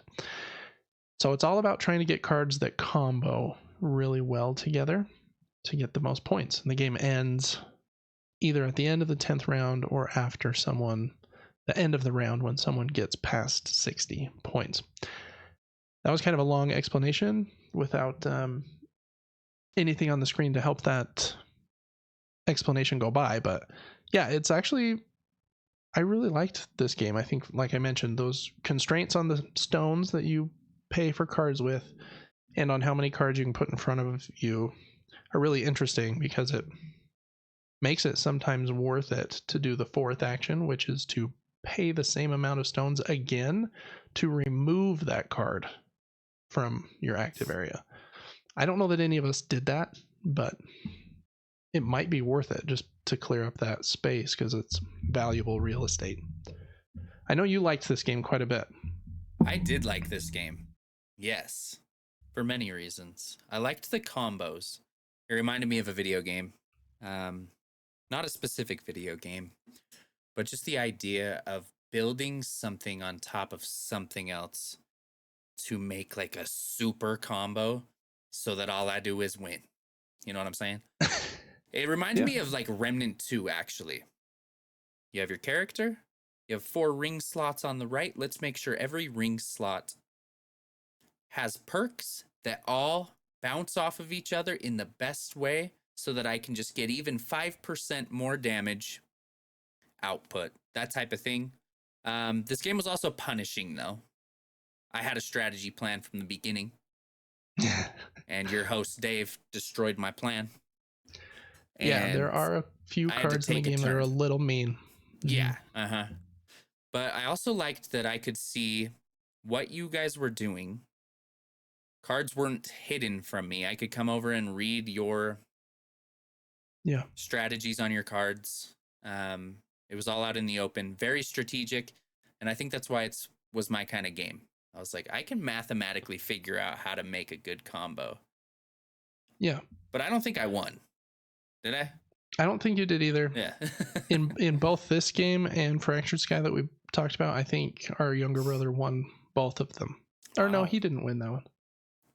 I can't remember, but actually I think you did win Veil of Eternity, which was surprising because I kind of crippled you in that first round by making you purge that card. But I'm pretty sure you did come back and win. I could check the log, but we'll just assume that for now. But yeah, Veil of Eternity, it's pretty brand new. I think it came out in March.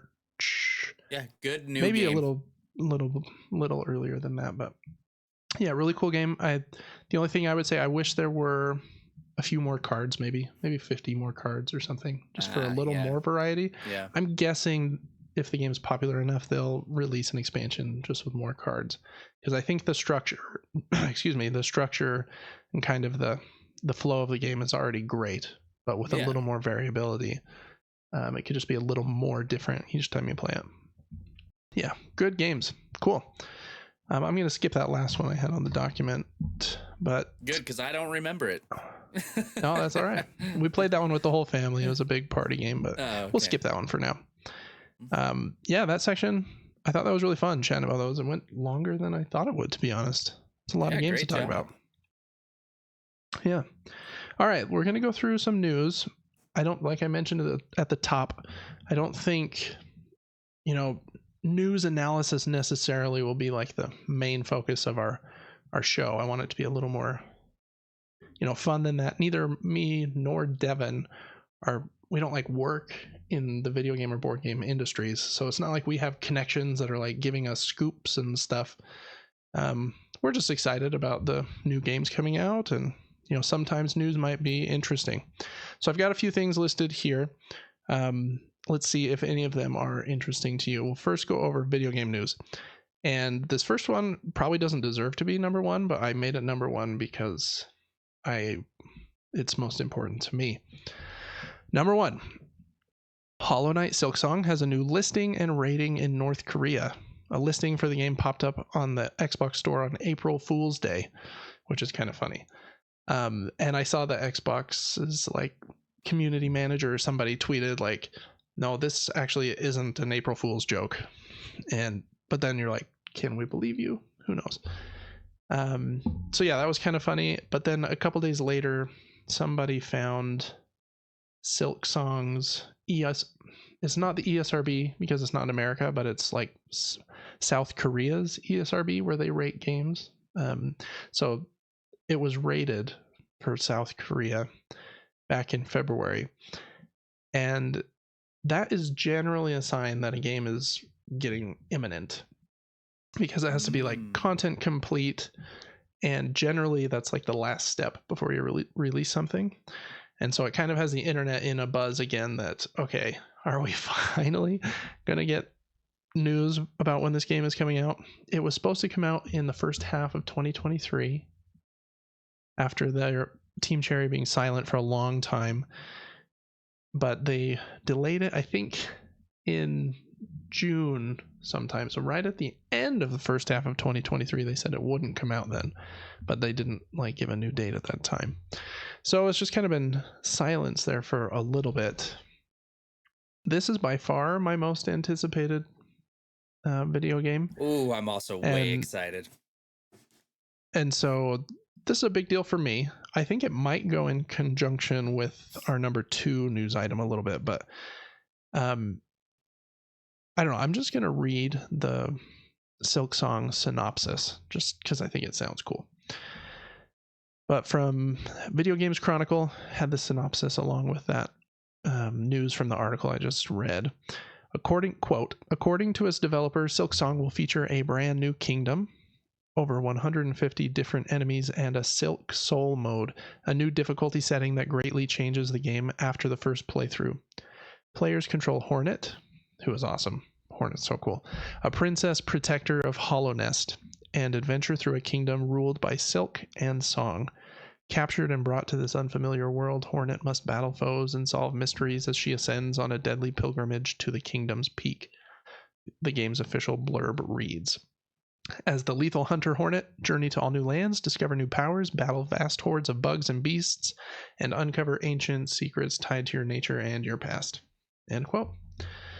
Yeah, very excited for Silksong. I think this does mean it's going to be shown soon.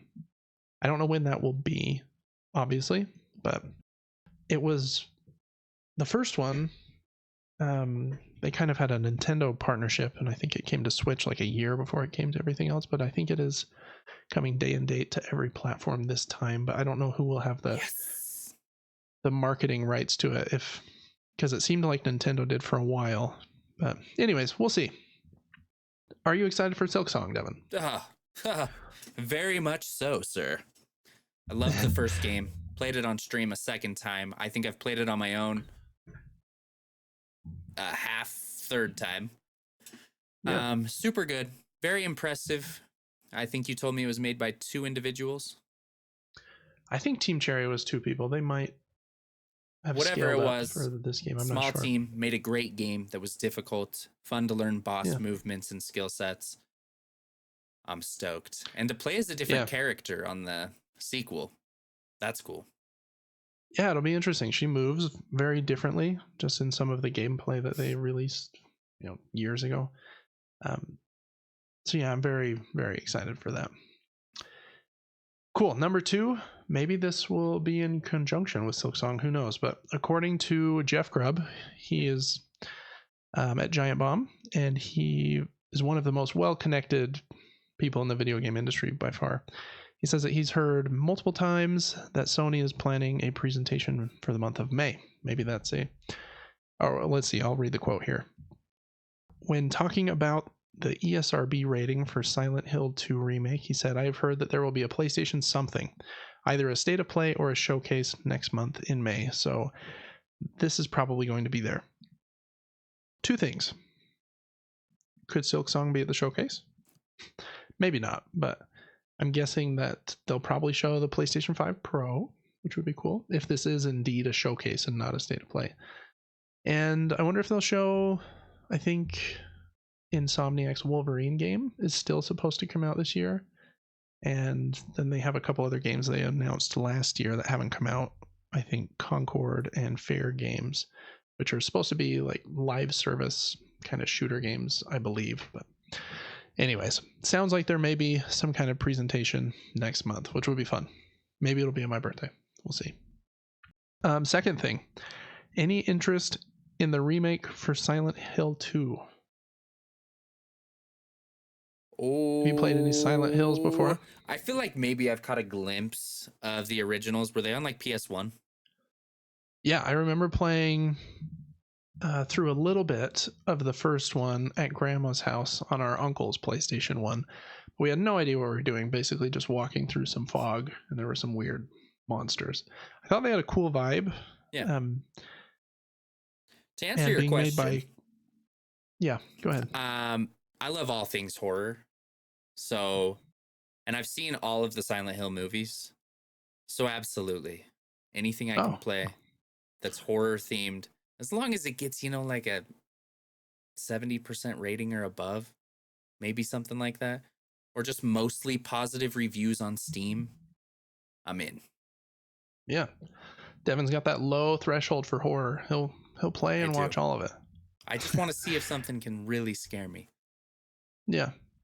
Yeah, Silent Hill 2, the original, is super well regarded in like the psychological, I think that's the term, psychological horror genre. I hope that it goes well. Konami hasn't made games in a long time. They own Castlevania and Silent Hill and Metal Gear and some other things, and they've kind of stepped away from making games, which is kind of a bummer. Castlevania as well, love a new one of those. But the weird thing about this one is they have such like valuable properties. They could kind of ask like anybody, like any developer would want to make a Castlevania game or a Silent Hill game.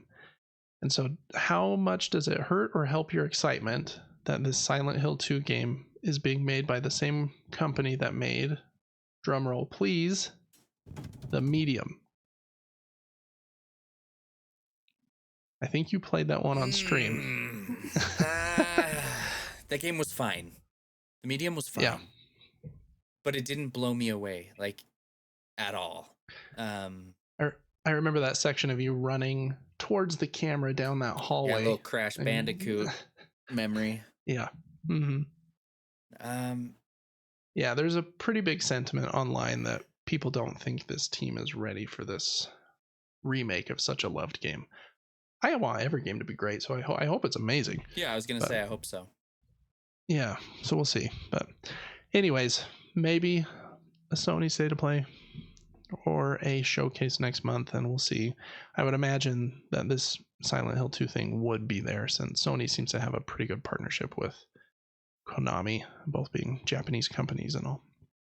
All right, next few we can probably go through pretty quick. Third one, I don't know if this is interesting to you, Devin, because I think you haven't played this game in quite a while, but Bungie, who's been in a lot of kind of public turmoil and financial turmoil lately, is making their last expansion, at least what I think is their last expansion, to Destiny 2, comes out later this year. Wow. And they're finally going to show it next week. It's called The Final Shape. Will you play Destiny again? Or has that ship sailed? Destiny was one of my favorite games for a long time. If it's was going that to be the first the final, one or the second one? I played them both, but I think I played more of the second one. Okay. If it's going to be truly the final DLC or expansion for that game, then yes, I will. I will play it, and I will cry as I do so. Will the game die, though? Will it die after, if they're not going to make any more? Does it just come to a point where there's no more content and you just leave it? Yeah, it's a good question. When they first started making Destiny, they said they had a 10-year plan for it. And I think this year is maybe 10 years since the first one came out. Dang. So yeah, I don't know. It's kind of a... Destiny's obviously been huge. I played a little bit of the first one, and the shooting was really fun. I loved Halo growing up, and Bungie makes great shooting mechanics in their games. So I thought it was really fun, but the grind of like going back and doing the same missions 1,000 times for better gear kind of lost me. I know that a lot of people really love it. Yeah, people like to get their god roll guns with perfect perks. I think if you're going that route, I started to lose a little bit of interest. But when they came out with new exotics, that was like a week-long quest. You know, maybe there was a raid attached to something, a 6-person raid. That's when it was fun. Yeah. Yeah, those raids were crazy. I only did one, and I Mhm. don't even think we finished it fully. Man, it was like 4 or 5 hours and Yes. very difficult. Like, Mhm. so much planning. Like, you need to go here and do this. You need to go here and do this. And it was nuts. Yes. All 6 members need to be extremely coordinated and understand the raid's mechanics, or they just never get done. Yet there are some people who have I believe solo rated some of them. So I don't know how Oh, that really? works, but someone told me that. They could have been lying to me. I don't know. Probably the same guy that stands in front of, what's her name, Millennia in Elden Ring and says, "Let me solo her." Did you see that guy? I don't know if I did. No. I, oh, man, he was pretty famous in the Elden Ring world. He would basically stand in front of that room with a message over his head, "Let me solo her." And I think it said in one article I read that he beat her for other players over 2,000 times. Wow. Yeah. I didn't even get close to that far in Elden Ring, but I know that was a tough, I think the toughest fight in the game, right? Oh, I mean, I died over 100 times easily. Oh, dang. Well, Destiny 2, I hope it ends well for that game. I think that if I tried to jump in now, I'd be so lost with like all of the, even the lore and like what's going on in the story. I don't know if I could do it. Yeah. Cool. Well, I hope that goes well, and I hope that Marathon, their next game, which we've only seen kind of that teaser trailer from last year, I hope it's good too. Last one, or not last one, next one, really short. There were some assumptions that the Knights of the Old Republic remake had been canceled because it's kind of a long story, but the company that was making it was owned by this parent company called the Embracer Group, and they have been in like tons of like financial trouble. Basically, they've been shutting down tons of teams, huge layoffs across their entire division. I think they owned over 120 development studios, which is nuts, especially when you think like Xbox owns like 25 or 30, and I think Sony owns like 12. I don't know how a company thought they could manage that many. It's nuts. But I guess the company that was making Knights of the Old Republic has been, I think they bought themselves back from Embracer or something like that. So they're no longer under that umbrella. And their CEO said that remake is alive and well. Did you play KOTOR, Knights of the Old Republic? I think so. There's so many Star Wars games, and I honestly I believe I did. I don't know. Yeah. I remember playing it on our Xbox. I just couldn't remember if you had.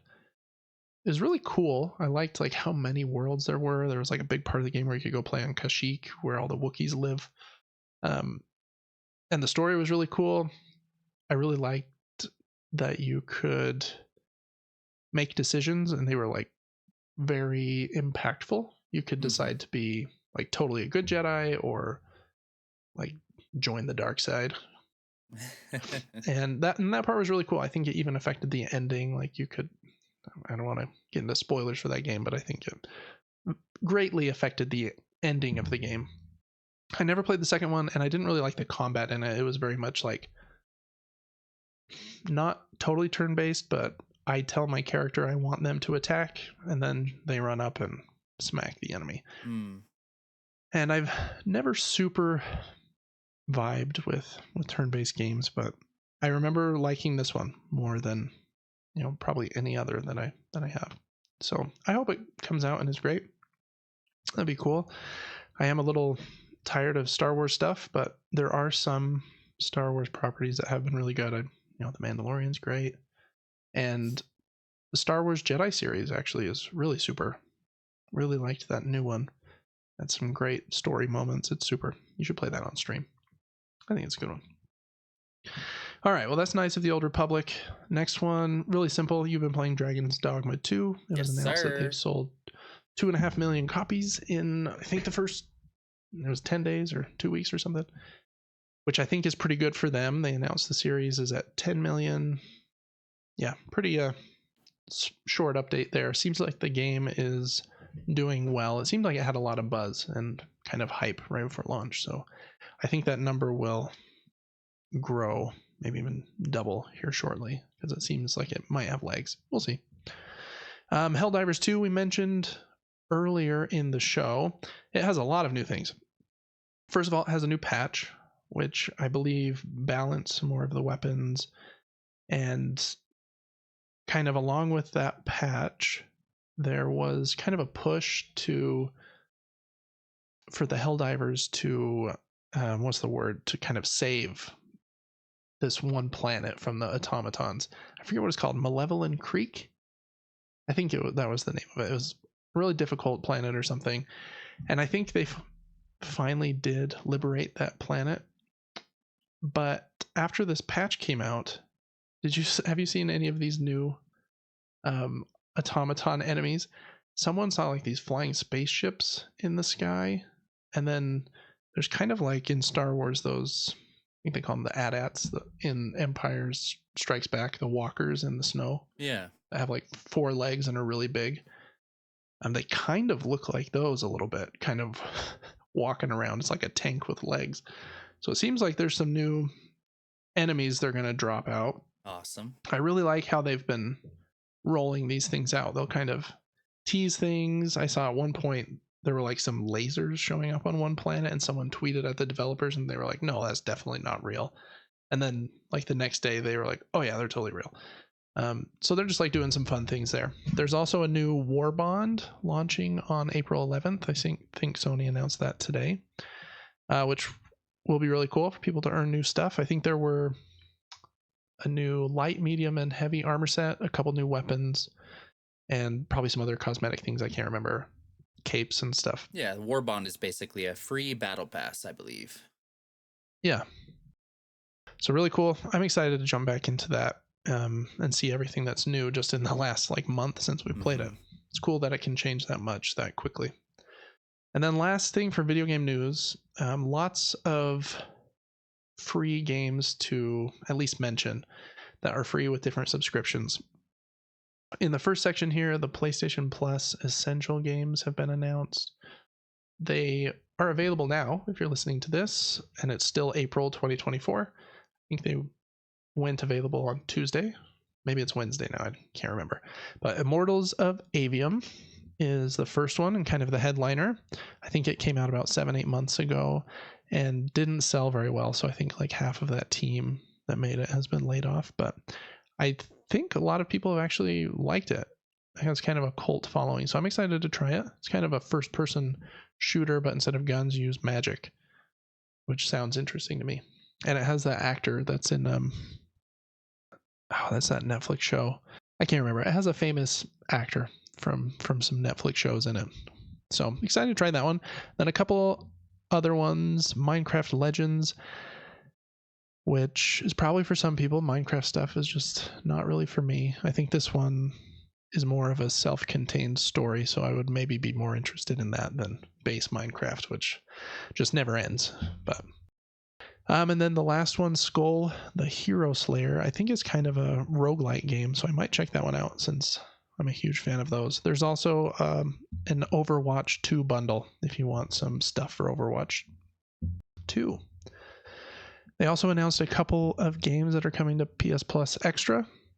These will be Dave the Diver, which I'm very excited about. It's gotten a lot of buzz on Steam on April 16th. And then another one that I hadn't heard of, but it's called Tales of Kenzera Zao. Kind of an interesting name, but it looks like a Metroidvania game where it's 2D and you go around this map fighting stuff and you get new abilities that let you get to new places. That one's out on April 23rd, so check that out. On the Epic Game Store, there are 2 free games until next Thursday. They are The Outer Worlds, which is an RPG made by, I think, Obsidian, one of the teams that made one of the Fallout games a long time ago, and Thief, which is a stealth game. I don't think Thief is supposed to be amazing, but Outer Worlds I know a lot of people liked, so claim those on the Epic Store. And then these last ones I thought we'd read mostly because they're kind of funny. On the Amazon Prime free games, here we go. For the month of April, we have Faraway 2 Jungle Escape. Bridge to Another World: Secrets of the Nutcracker. I know Devin's itching to play that one. It's already downloading. He's got to find what the secret is to that nutcracker, you know? And then a couple others. This one has a very long name. Through the Darkest of Times, a historical resistance strategy game. And Mystery Case Files: Moths to a Flame. No shade on those games. I don't know anything about them. Maybe they're great. Coming from someone who loves indie games, I do. But I thought they were kind of funny names. Secrets of the Nutcracker. The last two, Scarf, I think looks pretty cool, actually. It's kind of an indie 3D platformer with a character with a very long scarf that looks colorful and like it might be fun. And for people that like simulator games like Power Washing Simulator or Farm Simulator, Bus Simulator 21 is on Amazon Prime. So those are all the free games. I guess next week I should probably add the Game Pass games since I didn't think about those. I always forget since I don't have an Xbox. But now that I have this ally, I need to remember. Few things here in board game news. I feel like I've been doing all the talking, Devin, so don't fall asleep. But just a few things here. Vibing. Yeah. And these will go pretty quick. Basically, some new games announced that I thought were interesting. One of the most popular games from last year was Disney Lorcana. I don't really vibe a lot with trading card games. Basically, you have to buy like a starter set, and then there's booster packs you can buy, similar to something like Pokemon. And so you can't just buy the cards you want. You have to buy boosters and hope you get what you want, and then get duplicates and things like that. But that's what Disney Lorcana is. It's probably making Disney a ton of money because it's been super popular. New set's been announced. Some of the characters are Ariel. Bunch of characters from Encanto, such as Bruno, Dolores, Felix, Luisa, and Julieta. Mulan. And then the card I thought was the coolest, Yen Sid. I didn't know this was his name, but he's the sorcerer from Fantasia in that segment where he like puts his magic hat down and Mickey Mouse steals it and turns all the brooms to life. I remember. So there you go. If you need some cards for Disney Lorcana, there should be a new set out. I should have put the date here that it's out, but it has been announced. I'm sure you could find that on the Googles. The other four here are just games that have been announced that I thought were interesting. First one is Don't Starve, the board game, which is coming to crowdfunding this year, meaning it probably won't come out until late next year or maybe even the following. But I love Don't Starve, the video game, and I really hope that this one can be good. It's being published by a company called Glass Cannon Unplugged. They're in Poland, but they have adapted some games that I know were well regarded, such as Frostpunk, which I think came out just last year, and then Diablo, Apex Legends, and Dying Light. They also adapted those to board games. I usually don't like adapted games, but that Frostpunk one reviewed so well, and Don't Starve is so cool. I hope that they can do a good job with that one. A couple more really quick. A new 2-player game based on God of War is coming out. It's set during the period between God of War and Ragnarok. And so it says, going back. Quote, a board game for 2 players, God of War, the board game, has players working together to overcome various threats, including several monsters and a final boss. The beginning of each playthrough will have players choose out of 8 different quests before selecting the monsters and a final boss. Every quest will have players trying to achieve an objective, such as fortifying the protection staves, avoiding Freya's revenge, and helping Atreus search for answers to his identity. And I thought this part sounded cool. Along the way, players must face off against a roster of monsters and bosses who have their own behaviors and patterns the team will need to anticipate and respond to, and as they progress, the duo will gain more synergy with each other and further develop their chosen characters. I thought that seemed cool. 2-player co-op game where it seems like you can work together better the farther you play through the campaign. So hopefully that's good. I like 2-player games. I'm a little iffy on co-op games, but if it's done well, I think they can be fun. Number 4, there's also a game for Avatar: The Last Airbender. It's getting a co-op deck building game. And it says in the synopsis, quote, Avatar: The Last Airbender, Aang's Destiny is an upcoming board game based on the entire animated series. The title will take players through all 3 seasons of the series, from the discovery of Aang in the ice at the very beginning of the show to the confrontation with Fire Lord Ozai at the end. Players take the role of key characters from the show and work together to overcome various challenges from the series. End quote. I think Avatar: The Last Airbender is one of the best TV shows ever made. Saying that as a 33-year-old man, and even though it's on Nickelodeon, it's amazing. And this game is going to be designed by Patrick Marino, who designed the Cuphead game. The Cuphead, not video game, Cuphead, the fast-rolling dice game. And a couple other popular board games, such as another game based on Avatar, Fire Nation Rising. So I hope that can be good. That would be, really awesome if they could make a really solid game from Avatar. And I know that they have made a couple games from that series before. Like I mentioned, the Fire Nation Rising one, and there was one based on The Legend of Korra that was about the water bending. So look forward to that. And last one, kind of the most strange one in my opinion. I didn't think this would ever happen, but that video game Bug Snacks is getting a board game. It's a pretty simple card game, and it's on Kickstarter right now through the end of April. And in the game, you'll choose a deck. It looks like there are 4 base decks and 9 more advanced ones. And each deck plays a little different, but you'll play cards trying to trap and eat the different bug snacks. I don't know if you remember this game, Devin, but when you ate the bug snacks, they kind of transformed the Krampus's body. Like if you ate a French fry, then like their arm would turn into a French fry. I feel like I remember seeing fruit or something. Yeah, yep, like a walking strawberry with a face on it or something. Yeah, very unique. But yeah, in this game, if you eat a bug snack by trapping the card, then you get to draw a card from the Grumpus deck, which will give you a new special ability, kind of trying to mimic that. So seems kind of silly. I might check it out later. I try not to back too many games on Kickstarter because I need to save my money, first of all. And second of all, they take a long time to deliver. And this one's not too expensive, $25, but then you do have the $10 in shipping, where if I wait and get it on Amazon later, I won't have to pay shipping and all that whole jazz. So anyways, those were some announcements from the board game world. We are usually going to end our show with listener questions, but this is episode number 1, so we don't have any today. And we've been going for almost 2 hours, actually, which is crazy. But I kind of have a segment planned here that we'll just go through kind of quickly, but it's a bit more get to know your hosts. And we're going to take turns listing our 5 favorite first retro games, 5 favorite modern games. These are video games. And then our 5 favorite board games. And that will kind of be our ending segment of this first episode. And then we hope that, the listeners will join us on Patreon to be able to submit questions and thoughts to the show, and we will include them here and talk about them on the air.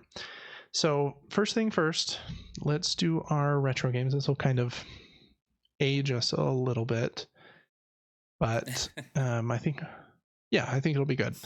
Maybe since I've been talking so long, why don't you start with your first one, and then my first retro game, and then I'll go. And the foundation for even streaming on Twitch has got to be Mega Man X or 8 are the 2 I remember most. Very cool ones. 8 has that kind of crazy anime vibe with those weird cutscenes at the beginning. Do you remember those? And then X is just so good. Love that one. Oh, X is so good. Yeah, great choice. I almost had that on my list, but I love 2D games, and there were probably like 7 that I could have slotted into one of my slots, but I chose a different 2D game in a couple minutes. Number 5 for me is probably Crash Bandicoot and Crash Team Racing. I'm lumping those together because I can cheat at my own list.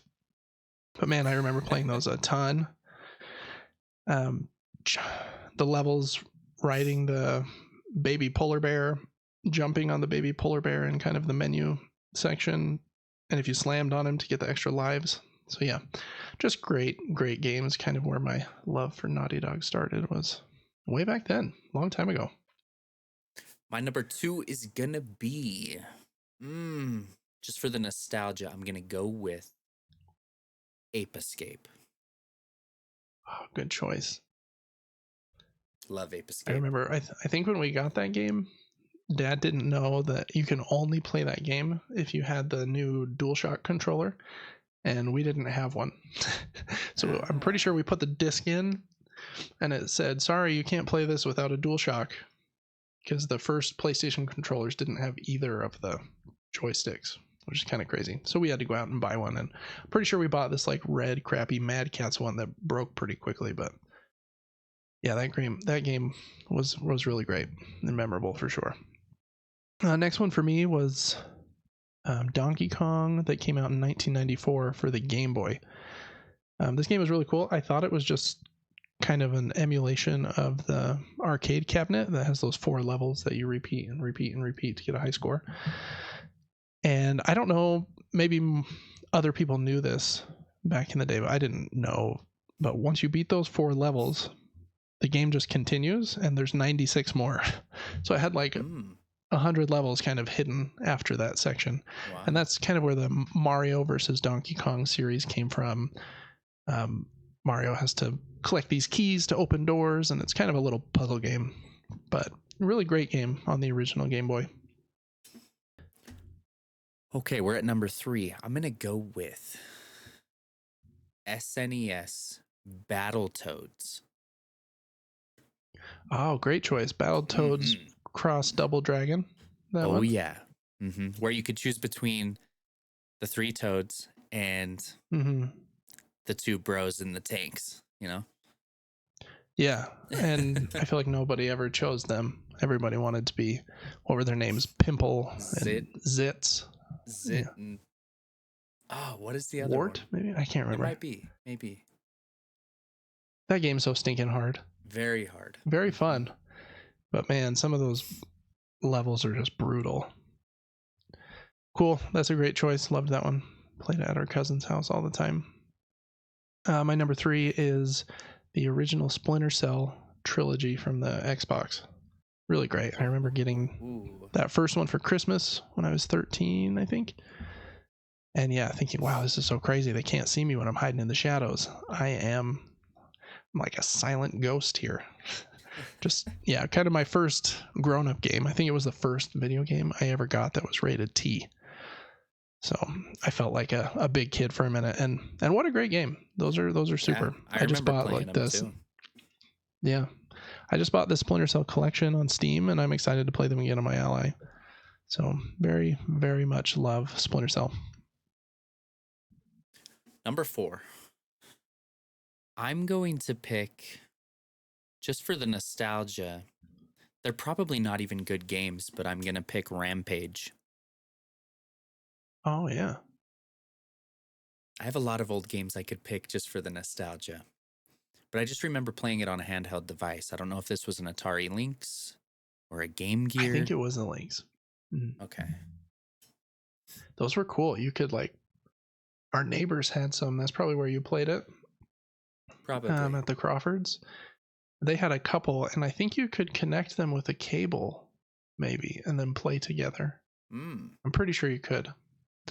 But yeah, those games were great. Trying to, find like the power-ups in the windows and eat the ladies and stuff.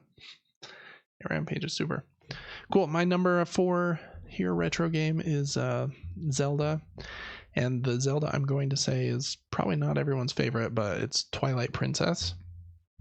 I thought this one was awesome. I think I was 14 or 15 when we got it on the Wii. Yes. Maybe 16, I don't remember. But at that point, I had only played some of the older Zeldas, like the original on the NES. I hadn't played Ocarina of Time. And man, I thought it was awesome. I thought I was like so cool playing this adult Zelda where he could turn into a wolf. And man, that last boss fight against Ganondorf with the multiple stages, when you fight him at the end on that big grass field in that ring of fire, It's a good boss fight. So that was my favorite Zelda for a long time. It's not my favorite anymore, but I think that's probably my favorite retro. And it's weird to say that a game on the Wii and the GameCube is retro, but kind of is now. I might need to remake my list, but for the sake of the PS1, I'm going to say Tekken 2. Ooh, fun one. It really was. It was so fun. I remember getting all the way through to, what was the guy's name? Jin. And then like what would he turn into? Like some monster at the end of the game. Oh, like there was one that turned into like a black demon with wings, and then one was like an angel that was white. Yeah, was this number 2? Can't remember. I don't remember either. I can't remember if that was 2 or 3. Yeah, those are good games. I'm not good at fighting games, but I do remember having a lot of fun with Tekken 2 and 3. 3 has some crazy characters, the dinosaur and like the bear, and Yoshimitsu was always like one of our favorites that everybody fought over, being Yoshimitsu. Mm-hmm.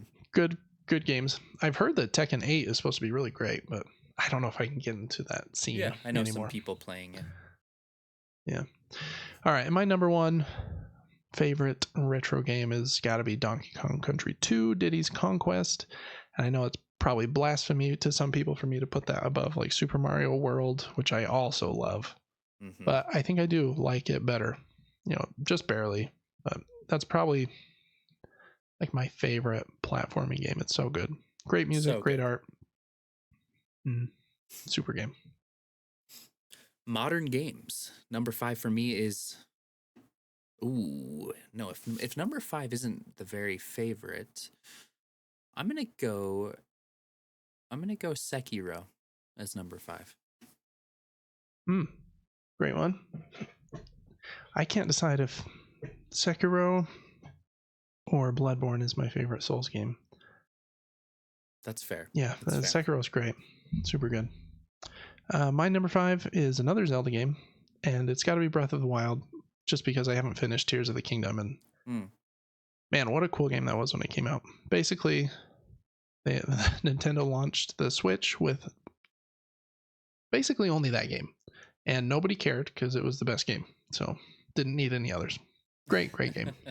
All right, number 4 for me is Rocket League.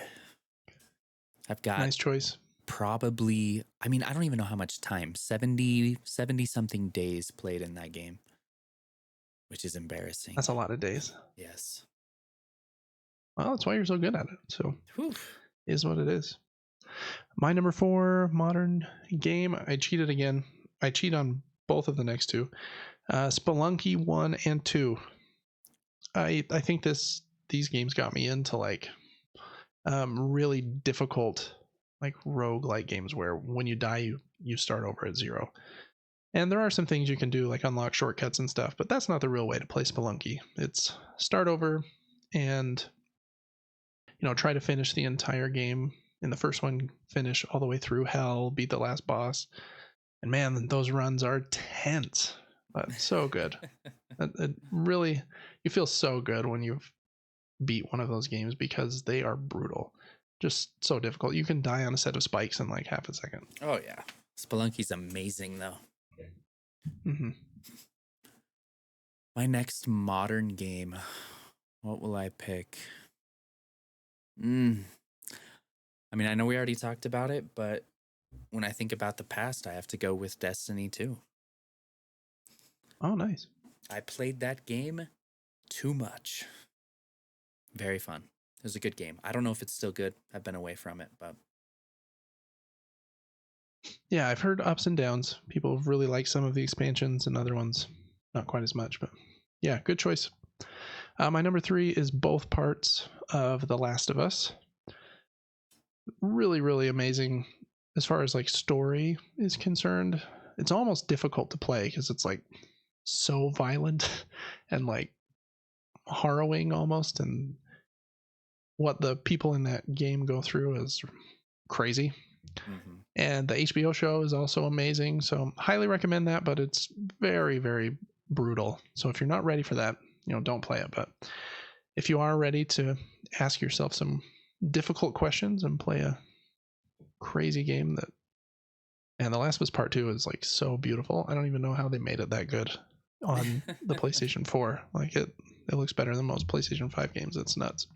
Yeah, they really are good. I think they're way better than God of War games. Just me. Yeah. Just me. Yeah. I can see that. My number 2 I agree.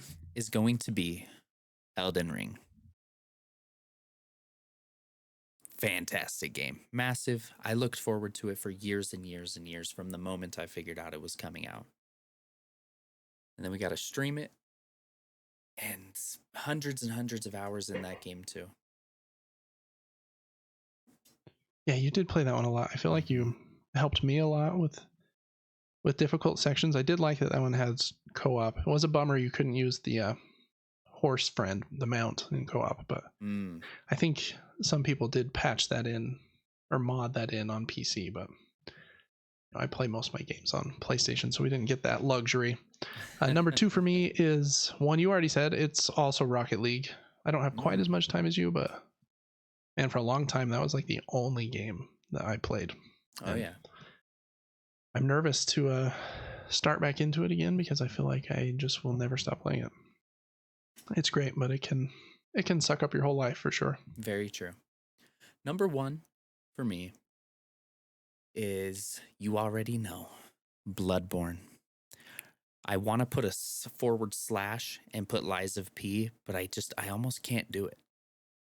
I don't know. Bloodborne for the win. Greatest game. Yeah. Difficult, dark, horror-ish, very gothic. Super cool. Super cool. 2 Souls games on your list. That's crazy. Oh, yeah. It makes sense. Makes sense. My number 1 is Hollow Knight. We already mentioned Silk Song. I'm very excited for that. I think it's the best Metroidvania I've ever played. And played some great ones. So Hollow Knight's just amazing. Cool. That was fun. Last ones here are your 5 favorite board games. And I know that a lot of your board game time comes from playing with me. So I think we're going to have some crossover here. Yeah, and I've forgotten a lot of their names, but I will try my best. Yeah, no, you're doing great. My number 5, I'll go first this time, I guess, is called Cryo. You'll see a couple of games on this list that are sci-fi, but it's a fun worker placement game. Let's see if I can get the back on camera for the audio listeners. You crash on this planet with your big spaceship, and you have to send your drones out to save all of your people that are in cryo sleep and get them down in these caves before the planet freezes. And it's a moderately complex game, but it plays pretty quickly, and it's all kind of a rush to get all of your dudes down to the caves. Very fun game about trying to it's kind of a, what do they call them, an area majority game where you're trying to have more of your people in each cave than everyone else to get the most points. Fun worker placement game. Love Cryo.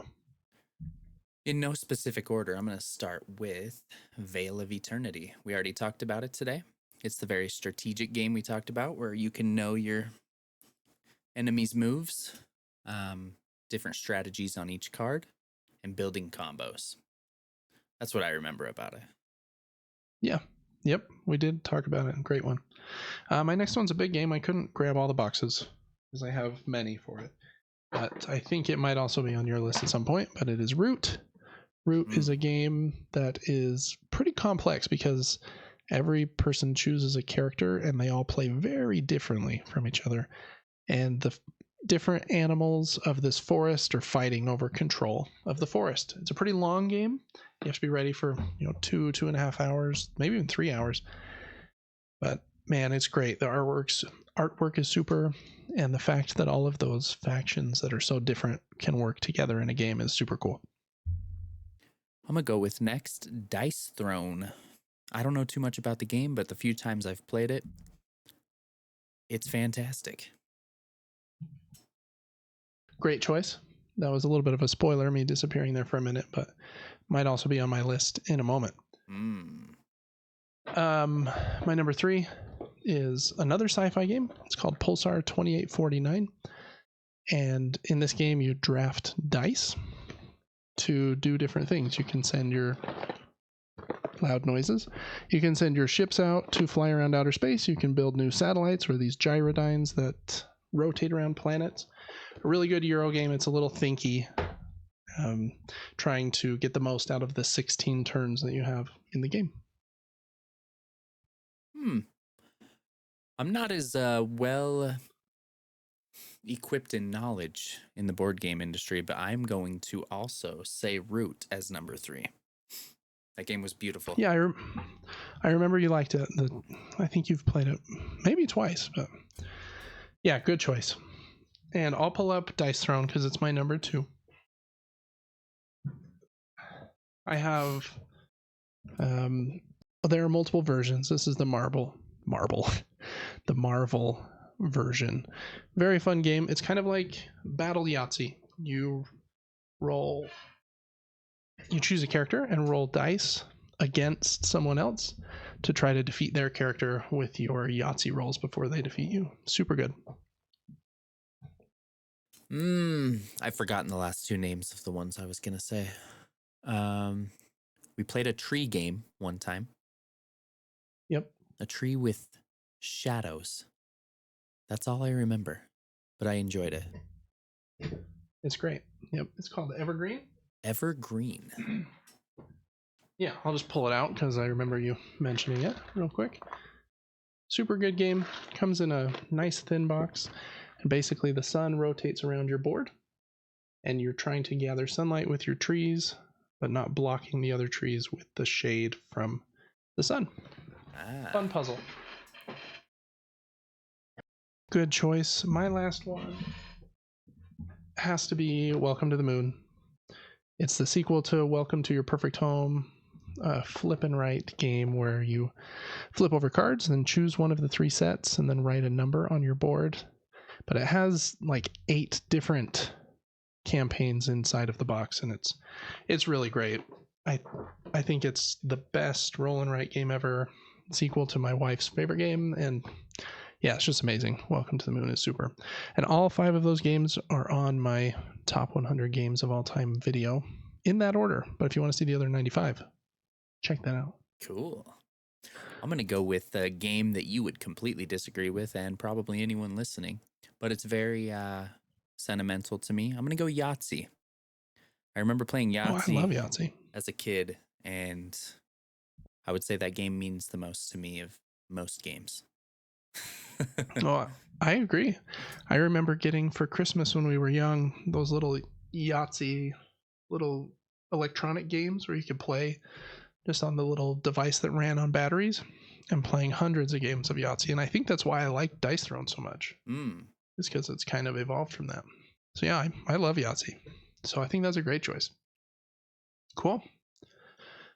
Awesome. Well, that was a fun segment. Like I said, we will usually end with listener mail. And so please join us on Patreon. I think we'll have a lot of fun in there, reading your comments. You can watch our exclusive videos on there. So check us out over there. That's going to wrap us up for episode number 1. How'd it go, Devin? 'Twas fun. 'Twas fun. Make sure to watch on YouTube if you actually want to see what these board games look like. Just a random thought. Yeah, if you want to see me struggling to pull them into the frame, then yeah. Yeah, I think it went pretty well too. I think both of us were a little nervous before this started. Oh, I definitely was. I've been hot the whole time. Yeah.